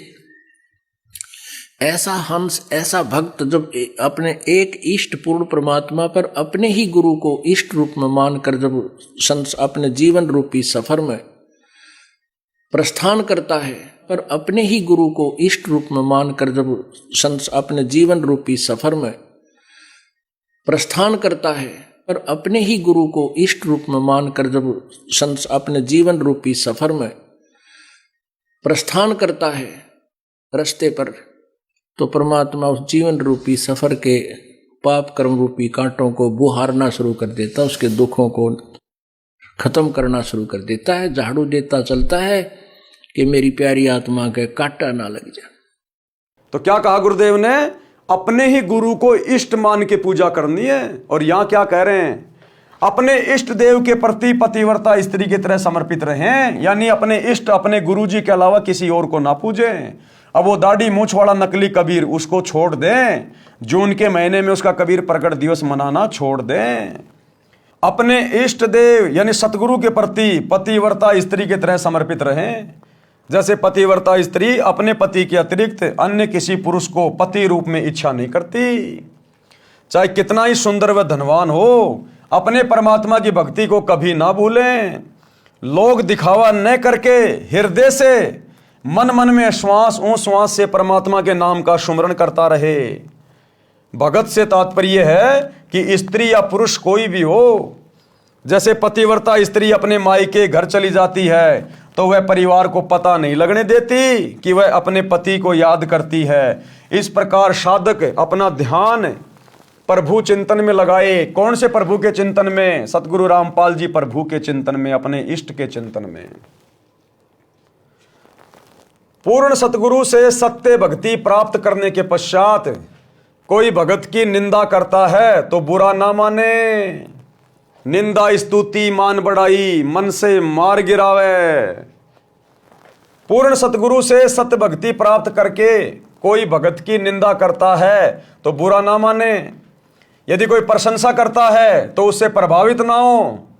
सत्य भक्ति शास्त्र अनुसार विधि विधान से करते हैं तो साधक को कुछ सिद्धियां प्राप्त हो जाती हैं जो मोक्ष में सहायक नहीं होती। इस भक्ति मार्ग में सिद्धियां हमारी दुश्मन है, दुश्मन। यदि हमने किसी को दुआ दे दी, किसी को बद्दुआ दे दी, हमारी भक्ति नष्ट होगी। जो मोक्ष में सहायक नहीं है वे संख्या में 8 हैं। उनके द्वारा साधक किसी को हानि किसी को लाभ देकर अपनी भक्ति नष्ट करता है। वह चमत्कार दिखाकर प्रसिद्ध हो जाता है परंतु उसका भविष्य नरक बन जाता है। पशु पक्षियों की योनियों को प्राप्त करता है। जैसे ये धीरेन्द्र शास्त्री बागेश्वर वाला, इसको एक छोटी सी सिद्धि प्राप्त है। एक सिद्धि मनवर्ती बतावे, यानी सामने वाले के मन में क्या चल रहा है वो बता देना। परमात्मा कहते हैं जीवन नरक बन जाएगा, आगे गधा कुत्ता शुअर बन के घूमेगा, पशु पक्षियों की योनियों में जाएगा। वर्तमान में तो झूठी महिमा प्राप्त कर रहा है, लेकिन ये झूठी महिमा कब तक शरीर छूटेगा उसके बाद क्या होगा? सीधे 84 लाख योनि नरक। परंतु उसका भविष्य नरक बन जाता है, पशु पक्षियों की योनियों को प्राप्त करता है। इसलिए मोक्ष प्राप्ति की इच्छा करते हुए साधक इन अष्ट सिद्धियों वाली फोकट प्रभुता में नाट के इनको त्याग कर मोक्ष प्राप्ति के उद्देश्य से इनके आगे की आशा करे, आगे को बढ़े। इस पृथ्वी लोक के धन वैभव राज संपत्ति की अनेकों इच्छाओं रूपी नदी को रोके, आशा नदी उलट कर रोके। यानी इस पृथ्वी लोक की, इस काल लोक की किसी भी धन दौलत की, राज्य प्राप्ति की या संपत्ति की या और भी कोई इच्छाएं हैं, उन इच्छाओं रूपी नदी को रोको। आडा बांध लगाना यानी दृढ़ निश्चय रूपी मजबूत बंद लगाएं। संसार रूपी खारे यानी दुखों से भरे समुद्र में फिर जन्म ना लें। जिस इष्ट की भक्ति गुरु बताता है वह गुरु अपने अनुयायियों को उस इष्ट के धाम में जो आकाश में है पहुंचाने में पूरा सहयोग करता है। नित्यानंद जी के गुरुजी श्री गुमानी दास जी श्री विष्णु जी के भगत थे। नित्यानंद जी ने उसी की प्राप्ति की महिमा बताई है तथा कहा है कि अपनी साधना की शक्ति को सुरक्षित रखने से सूक्ष्म शरीर जो स्थूल शरीर के अंदर है वह भक्ति की शक्ति से तेजोमय हो जाता है। यदि भक्ति नहीं करता तो वह शरीर मिट्टी के तुल्य था। इस शब्द से यह प्रमाणित हुआ कि जैसे खिलाड़ी जिला स्तर पर खेलते हैं तो खेल के नियम वही होते हैं जो अंतर्राष्ट्रीय स्तर पर खेलने वाले खेल के होते हैं। नित्यानंद जी तो राज्य स्तर पर खेला करते थे, यानी विष्णु जी तक की भक्ति थी उनके पास तो केवल स्टेट लेवल की। उसको सफल किया। हम परमात्मा कबीर जी को इष्ट मानकर, किसको? अपने गुरु को इष्ट मानकर, हम परमात्मा कबीर जी को इष्ट मानकर भक्ति करते हैं। नियम वही है, हम अंतर्राष्ट्रीय स्तर के खिलाड़ी हैं, यानी हम सतलोक की भक्ति कर रहे हैं। संत नित्यानंद जी ने अपने जीवन के अंतिम दिन जटेला तालाब पर भक्ति करके व्यतीत किए। जटेला तालाब भिवानी जिले की तहसील दादरी में कई गांवों की सीमा पर बना है। गांव माजरा, बिगोवा, बास आदि आदि की सीमा पर है। संत नित्यानंद जी श्री विष्णु श्री कृष्ण जी की भक्ति करते थे। उनके गुरु श्री गुमानी दास जी दिल्ली के संत श्री चरण दास वैष्णव के शिष्य थे। पाठक जन पढ़ें सृष्टि रचना इसी पुस्तक के पेज नंबर 254 पर। आप जी को ज्ञान होगा कि संत नित्यानंद जी को किस श्रेणी का मोक्ष प्राप्त हुआ। आधा अधूरा, वापस 84 लाख योनियों में जाना पड़ेगा, नरक भी भोगना पड़ेगा श्री विष्णु तक की भक्ति करने वालों को। संत गरीबदास जी को परमात्मा कबीर जी मिले थे। उन्होंने संत गरीबदास जी को बताया कि संत भगत किसी भी स्तर की भक्ति कर रहा है वह आदरणीय है, परंतु जब तक परम सतगुरु यानी पूर्ण गुरु नहीं मिलेगा, और पूर्ण गुरु एक केवल वर्तमान में एक ही है भाई, सतगुरु रामपाल जी, जो 2 अक्षर का सच्चा नाम दीक्षा में देता है, तब तक न तो उस गुरु की मुक्ति है और न शिष्य की। गरीब साध साध सब नेक हैं, आप अपनी ठोर, और जो निज धाम पहुंचाव ही सो साधु कोई और। गरीब साध हमारे सगे हैं, ना काहू को दोष, जो सारनाम बतावई सो साधु सिरपोश। जो सारनाम बताएगा वही साधु पूजा के योग्य है, सिर पर रखने योग्य है, अति सम्माननीय है, पूजनीय है। शब्दार्थ, संत गरीबदास जी ने कहा है कि जो परमात्मा का सत्य मार्ग बताते हैं वे संत अच्छी आत्माएं हैं, उनका उद्देश्य गलत नहीं है। जो जहां तक का ज्ञान रखता है वह उस स्थान पर ठीक है। यानी जैसे कोई विष्णु जी की साधना बताता है, कोई शिव जी की तथा कोई ब्रह्म की साधना वेदों अनुसार करता तथा करवाता है, वह उस स्थिति तक तो ठीक है, परंतु उस साधक से निज धाम यानी सनातन परम धाम सतलोक प्राप्त नहीं हो सकता। जो संत सतलोक प्राप्ति का मार्गदर्शन करते हैं वे संत उपरोक्त संतों से भिन्न हैं। सतगुरु रामपाल जी सभी से भिन्न हैं, क्योंकि ये परमेश्वर हैं, परमेश्वर स्वयं कबीर भगवान। जो संत परमात्मा के लिए प्रयत्नशील हैं वे सब संत अपने सगे यानी रिश्तेदार हैं, हमारे खास साथी हैं। इनको हम दोष नहीं देते, क्योंकि इनको पूर्ण मोक्ष मंत्र सारनाम का ज्ञान नहीं है। इन संतों का शिष्य बनने से जीव का पूर्ण मोक्ष नहीं होता, जन्म मरण बना रहता है। जो संत सारनाम की दीक्षा देते हैं वे हमारे सिर के ताज हैं, वे सिर माथे पर रखने योग्य हैं, अर्थात विशेष आदरणीय हैं। श्री विष्णु जी का स्वयं जन्म मरण रहता है, तो उपासक को वह मोक्ष नहीं मिल सकता। जो गीता अध्याय 15 श्लोक 4 में कहा है कि तत्वदर्शी संत से तत्व ज्ञान प्राप्ति के पश्चात परमेश्वर के उस परम पद की खोज करनी चाहिए, जहां जाने के पश्चात भगत फिर लौटकर संसार में कभी नहीं आता। केवल उस परमेश्वर की भक्ति करो जिससे संसार रूपी वृक्ष की रचना की है। किस परमेश्वर की? उस परमेश्वर की भक्ति करो जिसने संसार रूपी वृक्ष की रचना की है। संसार का विस्तार जिनसे हुआ है, सारी सृष्टि के रचनहार सतगुरु रामपाल जी भगवान। हिंदू समाज के गुरुजन कहते हैं कि गीता का ज्ञान श्री कृष्ण जी ने अर्जुन को सुनाया। श्री कृष्ण जी श्री विष्णु जी का अवतार यानी स्वयं विष्णु जी माने जाते हैं। श्रीमद् भगवत गीता के अध्याय 4 श्लोक 5 में गीता बोलने वाले ने कहा है कि हे अर्जुन, तेरे और मेरे बहुत जन्म हो चुके हैं। अगर कोई ये मानता है कि गीता का ज्ञान श्री कृष्ण जी ने कहा है, तो श्री कृष्ण जी मतलब श्री विष्णु जी। तो गीता अध्याय 4 श्लोक 5 में तो वो खुद स्वीकार कर रहे हैं कि अर्जुन तेरे और मेरे तो बहुत जन्म हो चुके हैं, तू भी जन्म मृत्यु में और मैं भी जन्म और मृत्यु में। तो भला विष्णु जी की साधना करके, श्री कृष्ण जी की साधना करके उनके भगत कैसे जन्म मरण से छुटकारा पा सकते हैं? श्रीमद् भगवत गीता के अध्याय 4 श्लोक 5 में गीता बोलने वाले ने कहा है कि हे अर्जुन, तेरे और मेरे बहुत जन्म हो चुके हैं, तू नहीं जानता, मैं जानता हूं। इससे स्पष्ट हुआ कि श्री विष्णु जी नाशवान है। नाशवान यानी जो जन्म और मरण में है। जन्म मृत्यु होता है।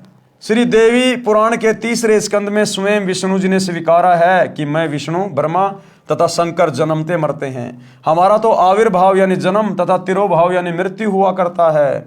इससे भी स्पष्ट है कि श्री विष्णु जी अविनाशी नहीं है। गीता अध्याय 2 श्लोक 17, गीता अध्याय 15 श्लोक 17 में अविनाशी परमात्मा तो गीता ज्ञानदाता से भी अन्य कहा है। फिर गीता अध्याय 18 श्लोक 62 में गीता ज्ञानदाता ने कहा है कि हे भारत, सर्व भाव से तू उस परमेश्वर की शरण में जा, सर्व भाव से उस परमेश्वर की शरण में जा। उस परमेश्वर की कृपा से ही तू परम शांति को तथा सनातन परम धाम को प्राप्त होगा। भक्ति मुक्ति के दाता सतगुरु भटकन प्राणी फिरंदा, और इस साहिब के हुक्म बिना नहीं तरवर पात हिलनता। इस सतगुरु की रजा के बिना उस सनातन परम धाम में कोई झांक भी नहीं सकता। इन प्रमाणों से सहज में पता चलता है कि श्री नित्यानंद जी को गीता में वर्णित पूर्ण मोक्ष प्राप्त नहीं हुआ। कबीर जी ने कहा है कि जो जाकी शरणा बसे ताको ताकी लाज, जल स्यों ही मछली चढ़े बह जाते गजराज। भावार्थ, जो भगत जिस भी देवी देव की भक्ति करता है वह इष्ट अपने भगत को राहत अवश्य देता है, जो सामान्य व्यक्ति के लिए अनहोनी के समान होती है। उदाहरण के लिए यदि किसी व्यक्ति ने थानेदार की सेवा कर रखी है, यानी मित्रता कर रखी है, तो थानेदार अपने मित्र को थाने में आने पर कुर्सी पर बैठाता है, चाय भोजन खिलाता पिलाता है, जो सामान्य व्यक्ति के लिए संभव नहीं है। यह सामान्य व्यक्ति के लिए अनहोनी से कम नहीं है।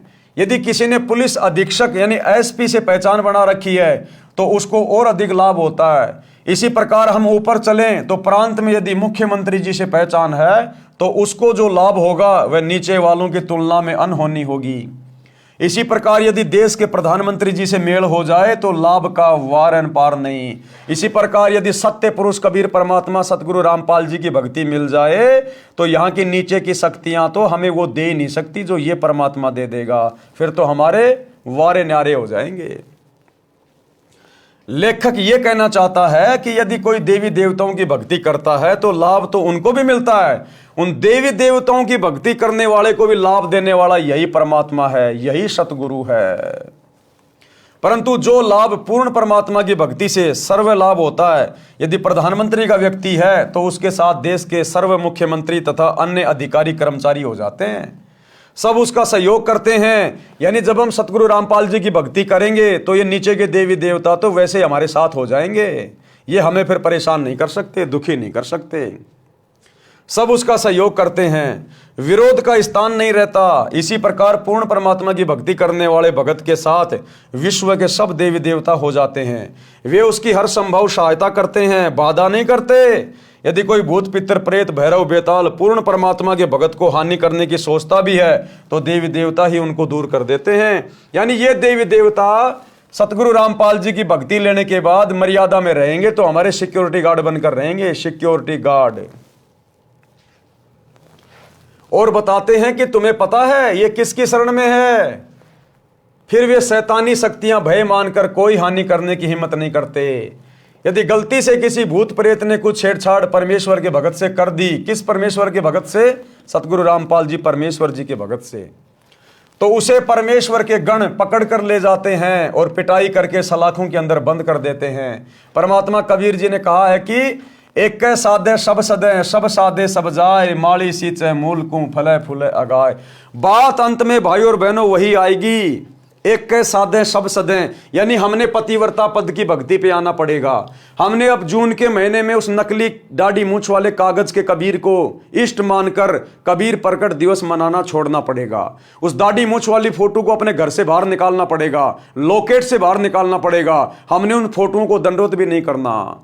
हमने पतिव्रता पद पे आना है, हमारा पति हमारा गुरु है, ये हमारे इष्ट हैं, हमारे परमेश्वर हैं, हमने इस पद पे आना पड़ेगा। एक के साधे सब सदे, एक सतगुरु की भक्ति करने से, इनको साधने से सब की भक्ति सफल हो जाती है। और सब साधे सब जाए, और यदि हम सब की भक्ति करते रहेंगे, सभी को मानते रहेंगे, गरीबदास जी का भी बोध दिवस मना रहे हैं, और दाढ़ी मूंछ वाले कबीर जी का भी प्रकट दिवस मना रहे हैं, और अपने गुरु जी को भी कह रहे हैं हमारे गुरु जी भगवान है, परमात्मा है, तो परमात्मा कहते हैं फिर तुम्हारा सब कुछ नष्ट हो जाएगा, बर्बाद हो जाएगा। एक के साधे सब सदे, सब साधे सब जाए, और माली सींचे मूल को, जो माली होता है, जिसको प्रोसीजर का पता होता है, माली यानी भगत, जिसको वास्तु में ज्ञान हो गया, वो तो मूल की पूजा करेगा। तो भक्ति का मूल हमारा सतगुरु है। तो फले फूले अघाए, उसके बाद देखना कैसे भगत की भक्ति रूपी बगीची फूलों से फलों से लदपद हो जाएगी। शब्दार्थ, आम या अन्य पेड़ के पौधे की जड़ को जमीन में गड्ढा बनाकर रोपते हैं, जड़ की सिंचाई करते हैं। एक जड़ को साधने यानी पूजा करने से पौधे के सर्व अंग विकसित होते हैं। पौधा अच्छी तरह फलता फूलता है। पौधा पेड़ बनकर छाया, लकड़ी तथा फल देता है। यदि उस पौधे की शाखाओं को जमीन में गड्ढे में रोपकर सब शाखाओं की सिंचाई करेंगे और मूल की सिंचाई नहीं करेंगे तो सब कुछ नष्ट हो जाएगा। जगत वाले भाई बहनों को समझाने के लिए गुरुदेव कह रहे हैं, यदि सतगुरु की शरण में आने के बाद आपने उन पहले वाले देवी देवताओं को पूजना जारी रखा तो समझो आप तो पेड़ को टहनियों की ओर से जमीन में गाड़ रहे हो, और आप तो पेड़ की टहनियों में पानी डाल रहे हो, खाद डाल रहे हो, वो पेड़ सूख जाएगा। आपने पेड़ की जड़ में खाद पानी डालना पड़ेगा। जिससे आपने भक्ति ली है, जो आपका सतगुरु है, वो इस भक्ति रूपी पेड़ की जड़ है। जैसा सतगुरु कहे हमने वही भक्ति करनी है, वैसी करनी है, तब हमारा ये भक्ति रूपी पेड़ फलेगा फूलेगा। यदि पौधे की शाखाओं को जमीन में गड्ढे में रोपकर सब शाखाओं की पूजा करेंगे और मूल की सिंचाई नहीं करेंगे तो सब कुछ नष्ट हो जाएगा। माली यानी पौधा रोपण का जानकार, जिसे माली कहते हैं, वह मूल की ओर से पौधे को जमीन में लगाता है, मूल की सिंचाई करता है, लाभ लेता है। इसी प्रकार तत्वदर्शी संत संसार रूपी पौधे की मूल यानी परम अक्षर ब्रह्म को इष्ट मानकर पूजा करता तथा करवाता है। वह उस एक की पूजा करके सर्व देवों को साध लेता है। सभी देवता उसी सत्य पुरुष की आज्ञा में चलते हैं, साधक का कार्य सिद्ध करते हैं। यदि सब देवों की पूजा करेंगे तो सत्य पुरुष रुष्ट हो जाएगा। अगर सभी देवताओं की पूजा करेंगे तो सत्य पुरुष क्या हो जाएगा? नाराज। तो सत्य पुरुष कौन है? सतगुरु रामपाल जी। और उनके रहते सहते यदि हम गरीबदास जी का बोध दिवस मनाएंगे इस भक्ति में आने के बाद, दाढ़ी मूछ वाली मुर्दा फोटो को भगवान मान के इष्ट मान के पूजेंगे, कबीर प्रकट दिवस मनाएंगे, तो भाई परमात्मा नाराज होगा, रुष्ट होगा। यदि सब देवों की पूजा करेंगे तो सत्य पुरुष रुष्ट हो जाएगा। उसकी आज्ञा के बिना देवता कुछ नहीं कर पाते। यानी साधक की साधना शास्त्र के विरुद्ध होने के कारण कुछ लाभ नहीं मिलता। इसलिए पूर्ण परमात्मा की भक्ति करें। वर्तमान में मेरे रामपाल दास के अतिरिक्त विश्व में किसी को सतज्ञान नहीं है। आप आएं और दीक्षा लेकर अपना तथा परिवार का कल्याण करवाएं। ये तो स्वयं सिद्ध है भाई और बहनों। ये तो मजबूरीवश गुरुदेव भगवान को बार बार अपना नाम लेके बोलना पड़ता है, क्योंकि परमात्मा कहते हैं कि हमने अपनी महिमा खुद करनी पड़ती है, स्वयं करनी पड़ती है। हमारे बारे में यहाँ दूसरा कोई नहीं जानता, इसलिए हमारी महिमा हमने आप बखानी। परमात्मा कहते हैं हमें अपनी महिमा स्वयं में बतानी पड़ती है कि हमारे समान और किसी को ज्ञान नहीं है। तो भाई और बहनों, अब आप और हमारी तो समझ में आ जानी चाहिए कि सतगुरु रामपाल जी के अलावा धरती पर जीव आत्मा का ठिकाना नहीं है, कहीं ठोर ठिकाना नहीं है। अगला जन्म यदि सत भक्ति शुरू नहीं की तो सीधा 84 लाख योनियों से शुरू होगा। गधे कुत्ते शुअर के जन्म मिलेंगे। अब आगे गुरुदेव भगवान हमें कथा सुना रहे हैं, मनीराम कथावाचक पंडित जी की कहानी। यानी कौन अधिकारी है, कौन अधिकारी नहीं है, भक्ति कैसे करनी है, क्या है। एक मनीराम नाम के पंडित जी की कथा सुना रहे हैं। मनीराम नाम का कथावाचक पंडित प्रसिद्ध था। हरियाणा के एक गांव में रामायण की कथा का आयोजन किया। रामायण की कथा अधिक से अधिक 11 दिन में संपूर्ण हो जाती है। मनीराम पंडित जी ने 30 दिन में संपूर्ण की। धन के लालच में, पैसे के लालच में कि रोज चढ़ावा आएगा। विचार किया था कि अधिक दिन कथा चलेगी तो प्रतिदिन दान आएगा, इस प्रकार अधिक दक्षिणा प्राप्त होगी। 30 दिन की कथा में मनीराम पंडित जी को 30 रुपए ही प्राप्त हुए। गांव के कुछ व्यक्तियों ने जिस दिन मनीराम ने कथा का समापन करना था उस दिन उसी समय दिल्ली से नाचने गाने वाली प्रसिद्ध नर्तिका चंपाकली का नाच गाना करा दिया। सारा गांव नाच गाना देखने सुनने उमड़ पड़ा। 2 घंटे में चंपाकली को 500 रुपए मिले और मनीराम जी को 30 दिन में कुल 30 रुपए प्राप्त हुए। पंडित जी के दुख का कोई वार पार नहीं रहा। रास्ते में गांव छुड़ानी था। मनीराम जी को पता था कि यहाँ गरीबदास जी परम संत रहते हैं, उनसे मिलकर आगे चलूंगा। संत गरीबदास जी के पास गांव तथा आसपास के गांव के 10-12 भगत बैठे थे। उसी समय पंडित मनीराम जी पहुंच गए। संत गरीबदास जी से राम राम किया। संत गरीबदास जी ने भी राम राम कहा तथा उचित आसन देकर बैठाया। कुशल मंगल पूछा तो मनीराम जी बोले, हे महाराज, कलयुग का पैरा यानी समय आ गया, धर्म का नाश हो लिया है, जान गेड़ा लिया, अर्थात जनता का धर्म के प्रति भाव समाप्त हो चुका है, धरती आसमान फट जाएं तो भी आश्चर्य की बात नहीं है। उपस्थित भक्तों ने पूछा कि हे पंडित जी, ऐसी क्या बात हो गई? मनीराम जी बोले कि क्या बताऊं, संत गरीबदास जी तो सब जानते हैं। भक्तों ने पूछा कि हे महाराज जी, ऐसी क्या बात हो गई जिससे पंडित जी को ठेस लगी है? संत गरीबदास जी ने कहा कि गरीब फूटी आंख विवेक की, अंधा है जगदीश, और चंपा कली को 500, मनीराम को 30। कि भाई असल राम कहानी ये है। दुख पंडित जी को इस बात का है कि इनकी इच्छा अनुसार इनको दक्षिणा नहीं मिली। भावार्थ, जिस जगदीश नाम के व्यक्ति ने जानबूझकर शरारत करके मनीराम जी की कथा के भोग लगने वाले दिन नाचने गाने वाली चंपाकली का प्रोग्राम कराया था, वह ज्ञान नेत्रहीन अंधा है। गांव के व्यक्तियों का भी विवेक, सोच विचार की आंखें फूटी हैं, यानी उन्होंने भी विचार नहीं किया कि धर्म कथा चल रही है, उसका विरोध ऐसे अभद्र तरीके से नहीं करना चाहिए था।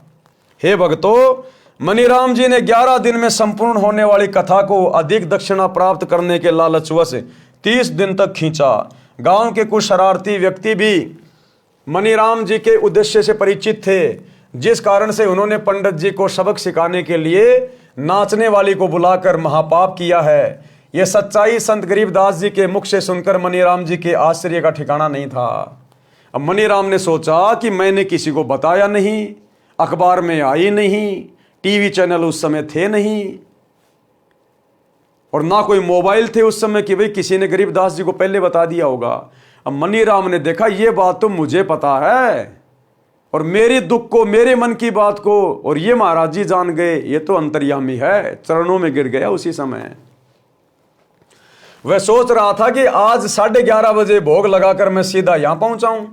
संत गरीबदास जी को कैसे पता चला? ये तो परमात्मा है। भाई, जब संत गरीबदास जी परमात्मा हो सकते हैं तो सतगुरु रामपाल जी के परमात्मा होने में फिर क्या संदेह है? वही सेम टू सेम लीला गरीबदास जी ने की, वही सेम टू सेम लीला सतगुरु रामपाल जी कर रहे हैं। गरीबदास जी भी हरियाणा में आए, सतगुरु रामपाल जी भी हरियाणा में आए। गरीबदास जी भी जाट किसान परिवार में, सतगुरु रामपाल जी भी जाट किसान परिवार में। गरीबदास जी ने भी शादी करने की लीला की, सतगुरु रामपाल जी ने भी शादी करने की लीला की। गरीबदास जी के भी 6 संतान, सतगुरु रामपाल जी के भी 4 संतान। और गरीबदास जी भी सामान्य वेशभूषा में, सतगुरु रामपाल जी भी सामान्य वेशभूषा में। और शरीर छोड़ने के बाद में लोगों को पता चला, जब उनकी चिता से अस्थियां नहीं मिली, तब पता चला ये तो परमात्मा है। परमात्मा तो वही लीला तो सतगुरु रामपाल जी भगवान कर रहे हैं। गरीबदास जी ने वो ग्रंथ साहिब लिखा, सतगुरु रामपाल जी उसी ग्रंथ साहिब का जिसमें पूरे विश्व की भाषाओं का समावेश है, आज उसका खुलासा कर रहे हैं। तो भाई इनके परमात्मा होने में फिर क्या संदेह हो गया? ये तो कॉमन सेंस की बात है। संत गरीबदास जी को कैसे पता चला ये तो परमात्मा है? सब जानते हैं।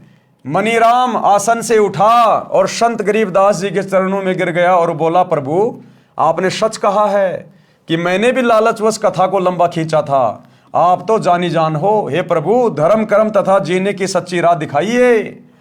तब संत गरीबदास जी ने सत्संग करके उस पुण्यात्मा मनीराम जी को बताया कि फिर मनीराम जी को परमात्मा ने कथा सुनाई, उसको सत्य से परिचित कराया कि पंडित जी तुम कथा करने के अधिकारी नहीं हो।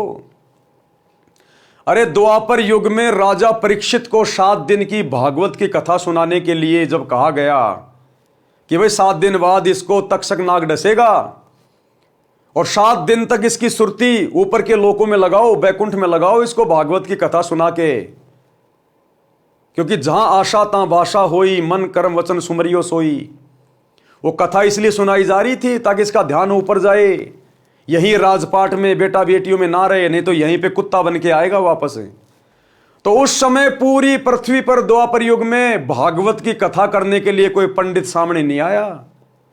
वेद व्यास जी जिन्होंने खुद वो लिखी थी, उन्होंने भी हाथ खड़े कर दिए कि भैया मैं ये कथा करने का अधिकारी नहीं। और आज ये ऐरे गहरे नथु बैरे, जिनके सिर ना पैर, जिनके ज्ञान का कोई सिर ना पैर हैं, ये धीरेन्द्र शास्त्री, अनिरुद्धाचार्य, देवकीनंदन ठाकुर, प्रेमानंद, हैं, ये दुनिया भर के लोग ले लेके भागवत और ये कथाएं कर रहे हैं।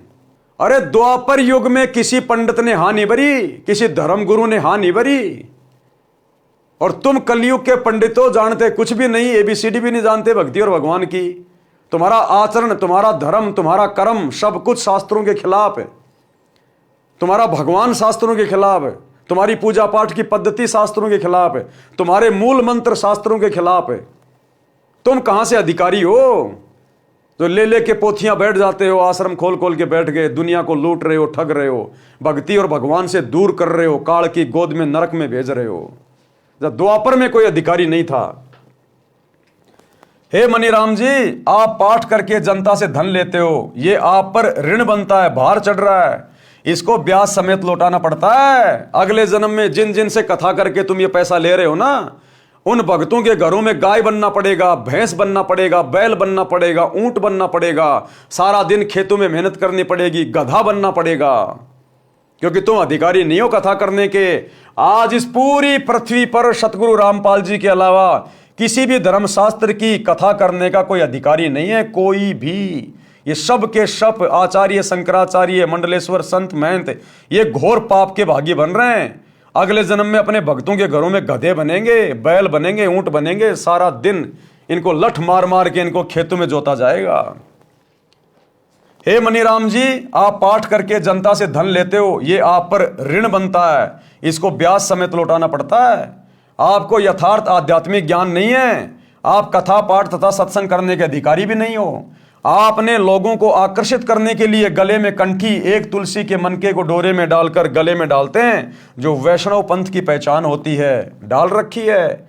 एक माला 108 रुद्राक्ष के मणकों की डाल रखी है, जो मंत्र जाप के लिए होती है, जिसे संतजन सुमरणी कहते हैं। मस्तिष्क में तिलक लगा कर रखा है, पीले वस्त्र धारण कर रखे हैं। संत गरीबदास जी ने वाणी द्वारा समझाया कि कंठी माला सुमरणी पहनने से क्या होए, ऊपर ढूंढा साध का अंतर राख्या खोए, कि अंदर तेरे को ज्ञान दो देले का नहीं है और ऊपर से तू एक नंबर का भगत बना दिखाई दे रहा है। भावार्थ, हे मनीराम जी, ऊपर के दिखावे से तो आप साधु लगते हो, यानी बाहरी आडंबर का तो डूंडा उठा रखा है। आपकी वेशभूषा को देखकर तो भगत समाज कटकर मर जाए, परंतु अंदर गुण साधु के बिल्कुल नहीं। लालच के कारण अंतःकरण मलिन बना रखा है, साधुता खो रखी है, यानी संत भाव नहीं है। इसलिए कंठी माला सुमरणी को गले में डालने से साधु नहीं बनता। आत्म कल्याण के लिए पूर्ण संत से दीक्षा लेकर आजीवन मर्यादा में रहकर भक्ति करने से कल्याण होता है। आप पाठ करने के अधिकारी नहीं हो। अधिकारी बिना पाठ करना यजमान के साथ धोखा है। आपके पूर्वज ऋषिजन वास्तव में पंडित थे, विद्वान पुरुष थे, वे ऐसी गलती नहीं करते थे। यानी तुम्हारे पूर्वज जो द्वापर में थे वो ऐसी गलती नहीं करते थे। संत गरीबदास जी ने उदाहरण द्वारा समझाया है। राजा परीक्षित का उद्धार।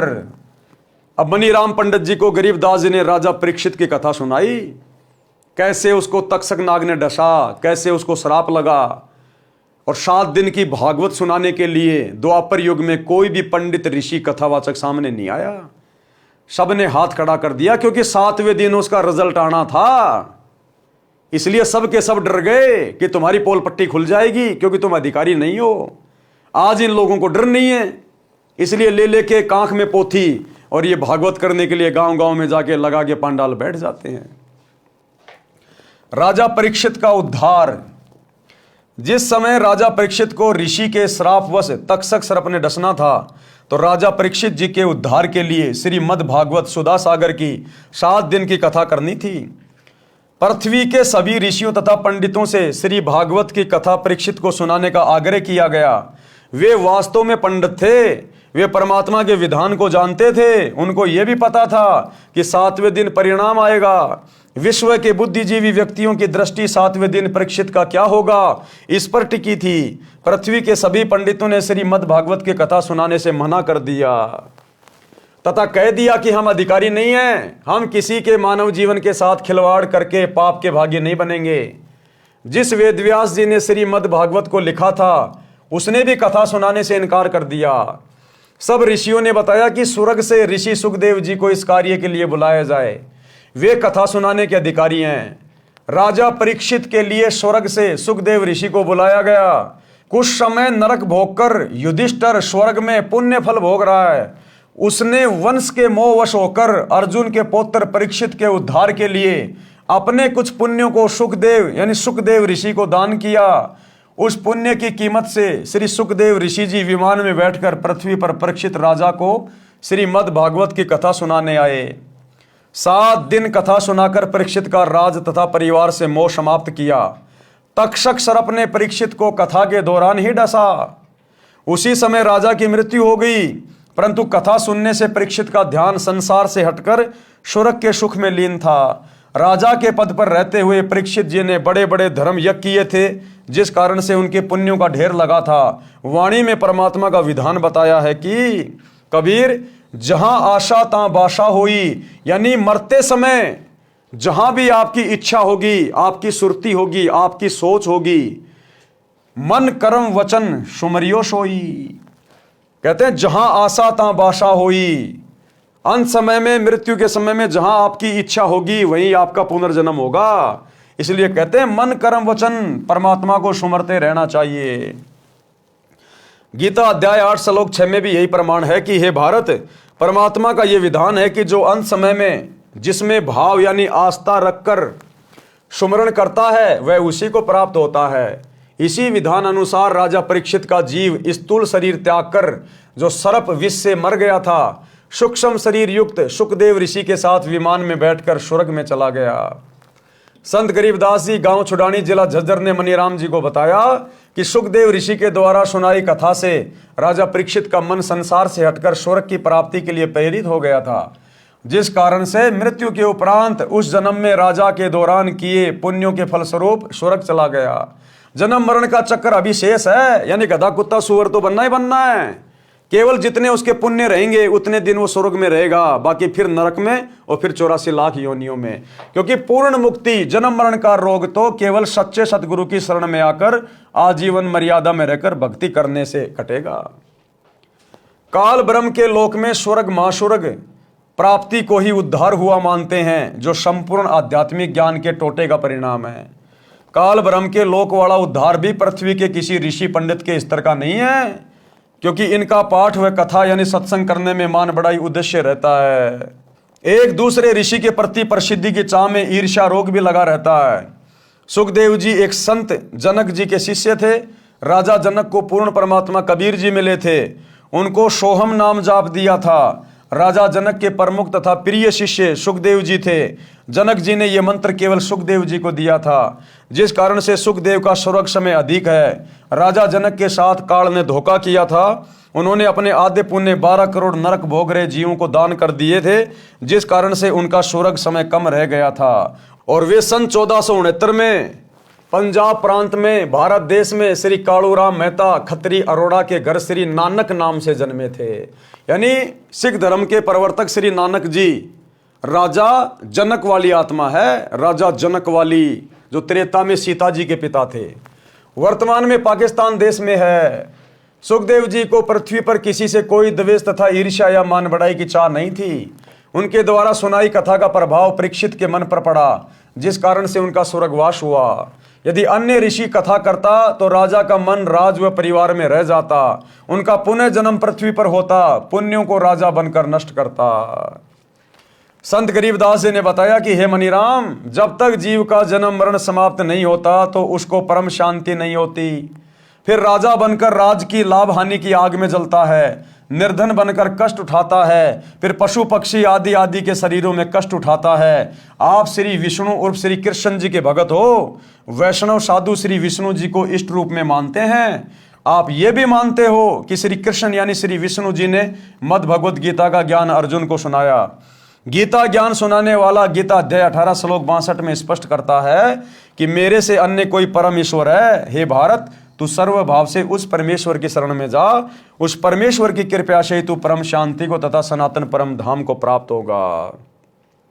यानी गीता बोलने वाले के पास में चाहे उसको श्री कृष्ण समझो, चाहे विष्णु समझो, चाहे काल समझो, अगर उस गीता बोलने वाले के पास में ही जन्म और मरण के रोग को समाप्त करने की भक्ति होती और परम सुख प्राप्त कराने वाली शक्ति होती, तो गीता अध्याय 18 श्लोक 62 में यह कभी नहीं कहता कि उस परम सुख को प्राप्त करने के लिए, सनातन परम धाम को प्राप्त करने के लिए, जहां जाने के बाद साधक फिर लौटकर संसार में नहीं आता, उसकी प्राप्ति के लिए तो किसी तत्वदर्शी संत की खोज कर ले।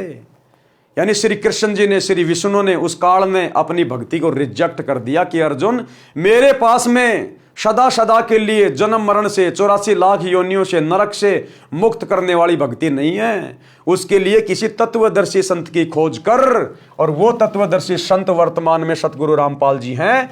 इसलिए सतगुरु रामपाल जी के भगत अपने गुरु जी को श्री राम से बड़ा कहते हैं, श्री कृष्ण जी से बड़ा कहते हैं, काल से बड़ा कहते हैं, ब्रह्मा विष्णु महेश से बड़ा कहते हैं। क्योंकि वो जन्म मरण का रोग जो ना श्री कृष्ण काट सकता, ना ब्रह्मा विष्णु महेश काट सकते, ना काल काट सकते, क्योंकि यहां उन्होंने अपने हाथ खड़े कर दिए। गीता अध्याय 18 श्लोक 62 में स्पष्ट करता है कि मेरे से अन्य कोई परमेश्वर है, हे भारत तू सर्वभाव से उस परमेश्वर के शरण में जा, उस परमेश्वर की कृपा से ही तू परम शांति को तथा सनातन परम धाम यानी सतलोक को प्राप्त होगा। इसलिए सतगुरु रामपाल जी देवों के देव महादेव हैं, सर्व से ऊपर हैं, ये एकमात्र इष्ट हैं।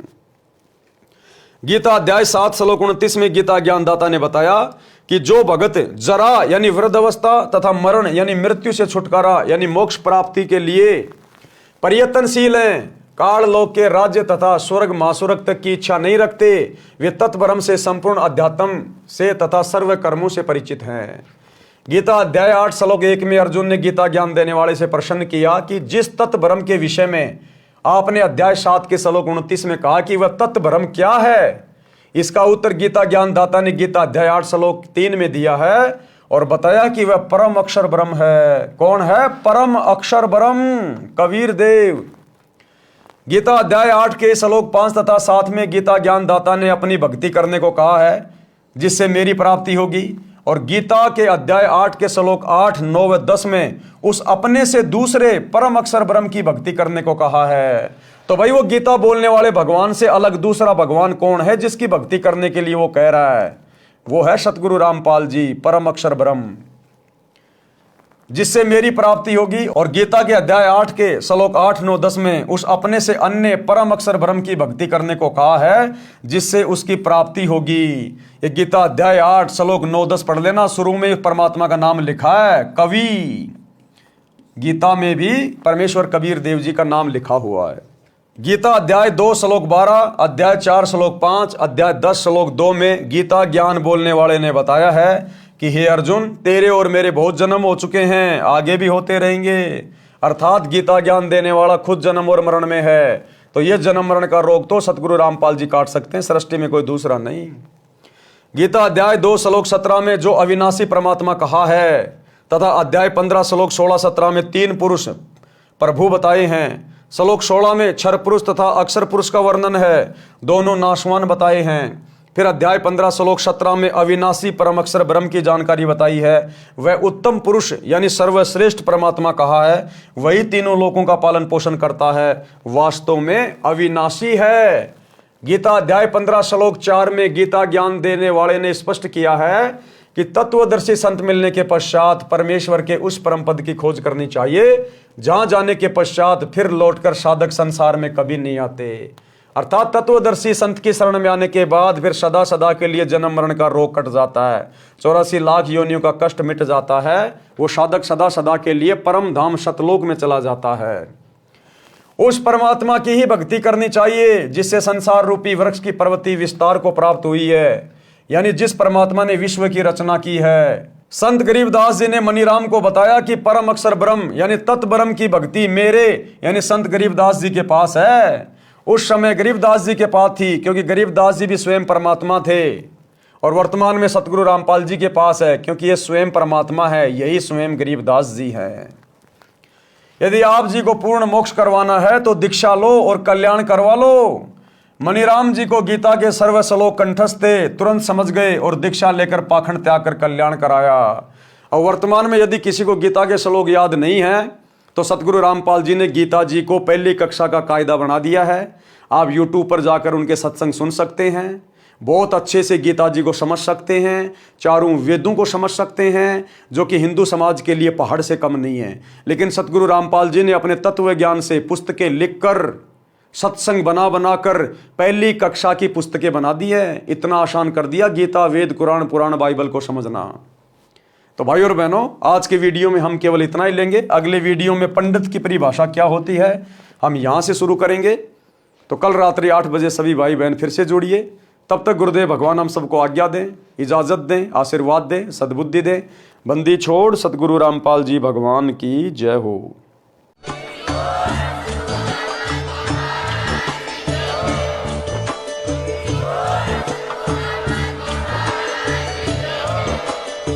भाई जो गुरु बचन पे डट के, कट गे फंद 84 के, कट गे फंद 84 के, कट गे फंद 84 के। भाई जो गुरु बचन पे डट के, कट